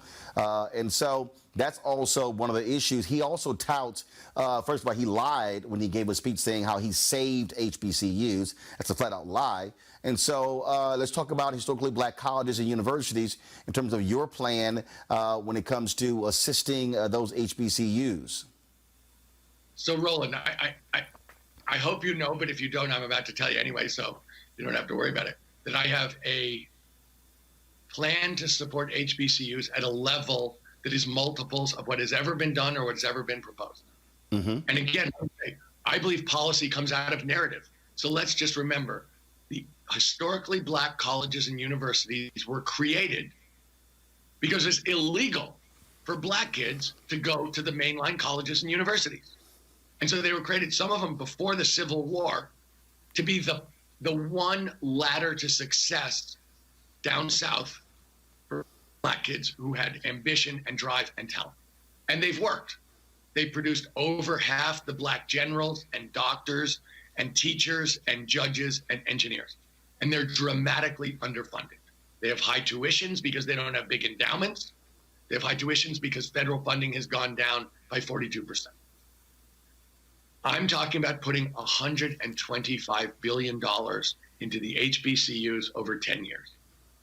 I'm talking about rebuilding, reviving, growing the whole system because they're there for a good reason. They've worked. They're incredibly important to the kids, but they're also incredibly important to the communities where the institutions are located. It's a huge success story and is being allowed to starve to death. Mr. Trump talks about how beneficent he has been to the HBCUs. We're talking about spending on an annual basis a one-time $35 billion move to get them revived, rebuilt, and tuitions down, and then $10 billion a year to make sure that we're growing a system that has true impacts, true growth, true strength, and really is built into the communities in a gigantic way. He's talking about, if my numbers aren't wrong, $386 million. We're talking about 30 times that on a going-in basis and 100 times that on a one-time basis. So really what we're talking about in terms of HBCUs, I was talking to you about reparations, repairing the damage, looking at history to tell the story of what happened, and then having a solution based on that history to repair what happened and to go forward justly together. That's my plan on the HBCUs, and it's just an example, Roland.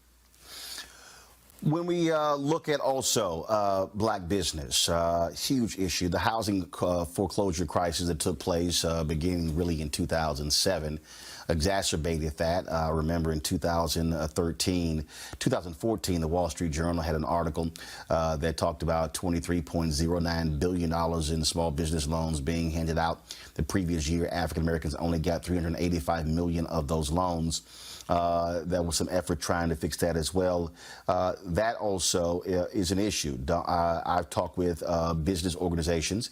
When Donald Trump came into the White House, he returned to bundling. First of all, Obama's folks were trying to break up a lot of these large contracts to allow for African American businesses and other minority businesses to be able to compete for those. Trump came back, put them together, so really only the large companies could actually go after those dollars. You look at the federal pension fund. It's a $1 trillion plan. BlackRock controls more than 50 or 60% of that. They wrote the rules for it. African Americans are only managing, my understanding, about 100 million or so of that $1 trillion. But if you look at the wealth of African Americans, it's really the public workspace. And so I've been saying that that's also inequality there. You've got African American money managers out there who should be a part of that $1 trillion pension plan. And so as someone with obviously a business background, we look at the 2.6 million black-owned businesses in America. 2.5 million only have one employee. They're doing $54,000 in annual revenue. And so Trump touts the increase in black-owned businesses, but they're actually doing half of the revenue they were actually doing when we had 700,000 fewer black-owned businesses. So let's talk about black commerce, black-owned businesses. And so I mentioned 3 or 4 things there. Speak on those issues and sort of how you see what does a Steyer presidency look like when it comes to really providing serious and real economic opportunities for black-owned businesses. So, Roland, I told you, we started a bank 15 years ago. A mission to support businesses owned by women, black people, and Latinos, because the mainstream institutional bank world was shutting those people out. We were trying to redress directly in the marketplace the kind of injustice and prejudice you're describing. And as president, I would want to have that kind of community bank in every community to make sure that it was possible. Look, the same is true. The numbers you're talking about are true in venture capital as well. That all of the venture money goes to white males. It's shockingly low numbers of women, of black people, of Latinos. Shock numbers that are just like 2%. I was in Las Vegas last week, and I was talking to a group of African Americans, and a 75-year-old gentleman was irate that they had just rebuilt. They just built Raider Stadium. You know, the Raiders moved from Oakland to Las Vegas. They just had this multi-billion-dollar construction site. Taxpayer financed welfare for rich billionaires. Yep. Yes, 1% of the construction dollars went to black-owned firms. 1%. And he said, "What do you do?" I say, "Look, you were asking me about quotas, Roland. Well, let me make a point. This is the old boy network at work." Right. And so you're asking me about quotas. This is a 99% quota. It's just not called a quota. If you don't call it a quota, all of a sudden it's okay. But what we're looking at, I'm telling you, I want to put new and different people in charge. I'm for a living wage. I mean, we can talk about that, what I'm willing to do to fight for a living wage, fight back against corporations that are screwing working people. I love to do it. But there's something else. I want new people in charge of organizations in terms of power and money. Look, so I'll tell you this, Tom. I'll tell you this here. Heck yes. There's a quota right now. It's just not called a quota. It's called. But here's the deal. I'll give you this one. I'll give you this one. This actually, look. I sat in the Treasury Department during the Obama presidency, and I was told point blank. We're in a private lunchroom. I was told point blank that firms led by black people and other people of color outperform white firms on the management of TARP funds. I then said, okay, does that mean they now going to be able to manage more money? And nobody said anything. And I said, I don't understand this. If you outperform other people, where I come from, you should then be able to manage more dollars.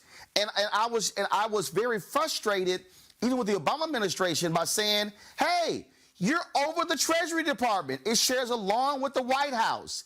This is a perfect example of black firms and other minority firms busting their butt and doing better and still not being able to get access to more dollars.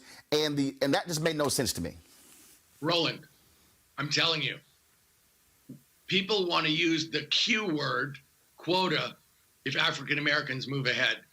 They never use the Q word when it comes to white control of power and money. Mm-hmm. And that's all we're talking about here.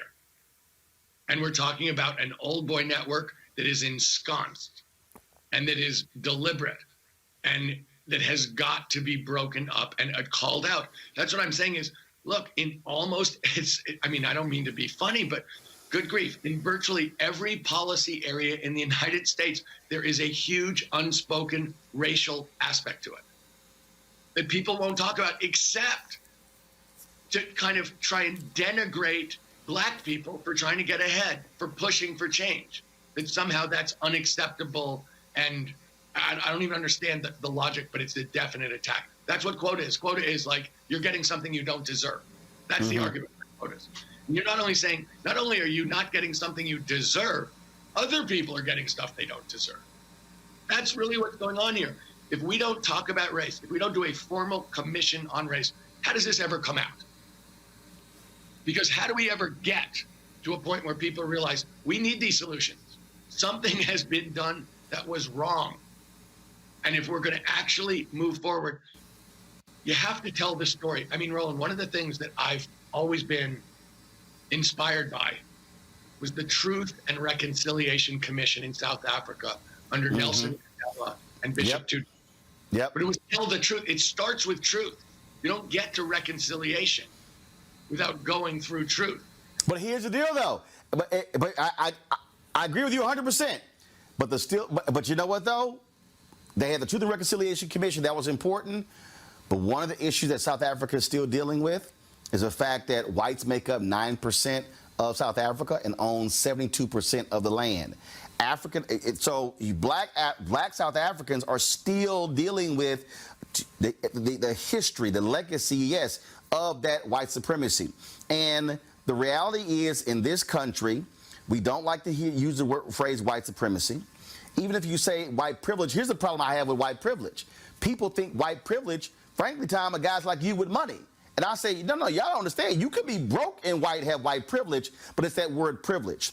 I just think that in this country, people are running away from these issues. But I got to ask you this here, because here's also what I think is a fundamental issue right now.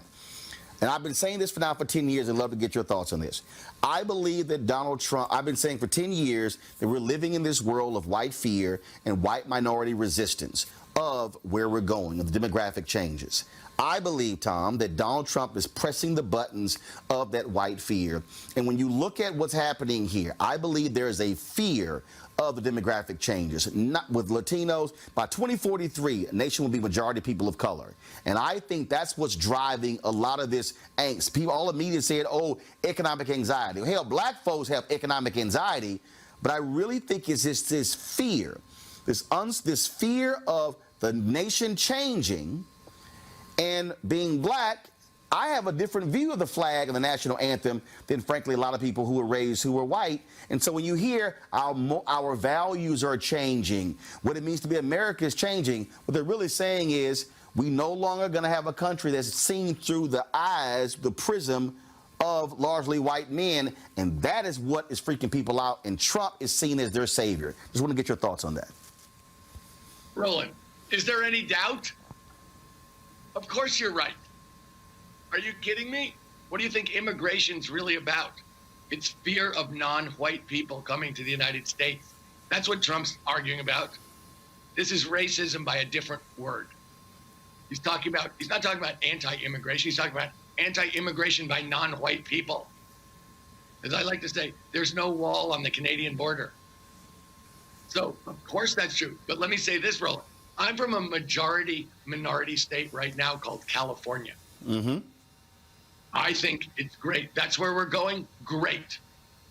In fact, this is the United States. This is the Democratic Party. I'm going to have to go, but I want to end where I started, which is this. This is not only the future, this is the now. This is where we are. As a party, we have to embrace exactly what you just said and recognize it's great. That's who we are. We're better for it. We're a better country. We'll be more just. Our diversity, in fact, will be a cause for celebration. Getting past this white supremacy is great. And that's what I'm running on. I'm saying, I'm sitting here literally going, if we don't embrace what you said, if we don't embrace the diversity of America and the diversity of the Democratic Party, we're going to lose. If we don't take Trump on directly on this issue, beat him on the economy, show up, embrace our diversity, everybody show up together to beat back what he's saying, we're going to lose. And that's exactly what I'm running on. I wholeheartedly agree with what you're saying, and I think it's fantastic. That's where I am. Tom Steyer, I appreciate it. Thanks a lot. Roland Martin, thank you for having me on your show. I really appreciate you. All right.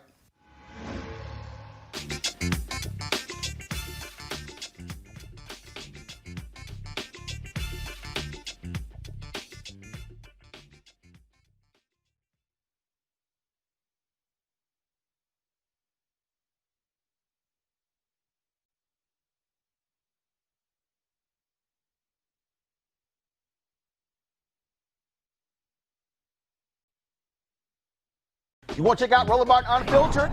YouTube.com/Roland S. Martin. And subscribe to our YouTube channel. There's only one daily digital show out here that keeps it black and keep it real. It's Roland Martin Unfiltered.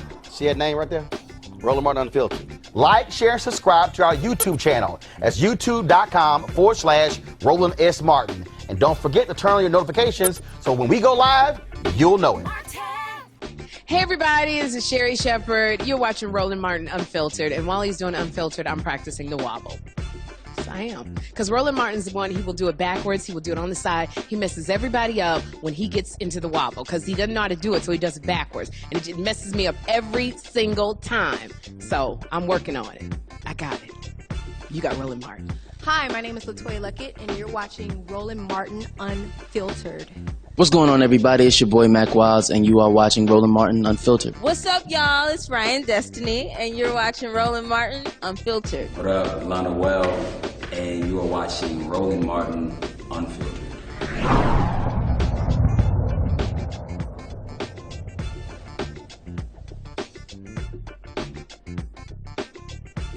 You want to support Roland Martin Unfiltered? Be sure to join our Bring the Funk fan club. Every dollar that you give to us supports our daily digital show. There's only one daily digital show out here that keeps it black and keep it real. It's Roland Martin Unfiltered. Support the Roland Martin Unfiltered daily digital show by going to RolandMartinUnfiltered.com. Our goal is to get 20,000 of our fans contributing $50 each for the whole year. You can make this possible. RolandMartinUnfiltered.com.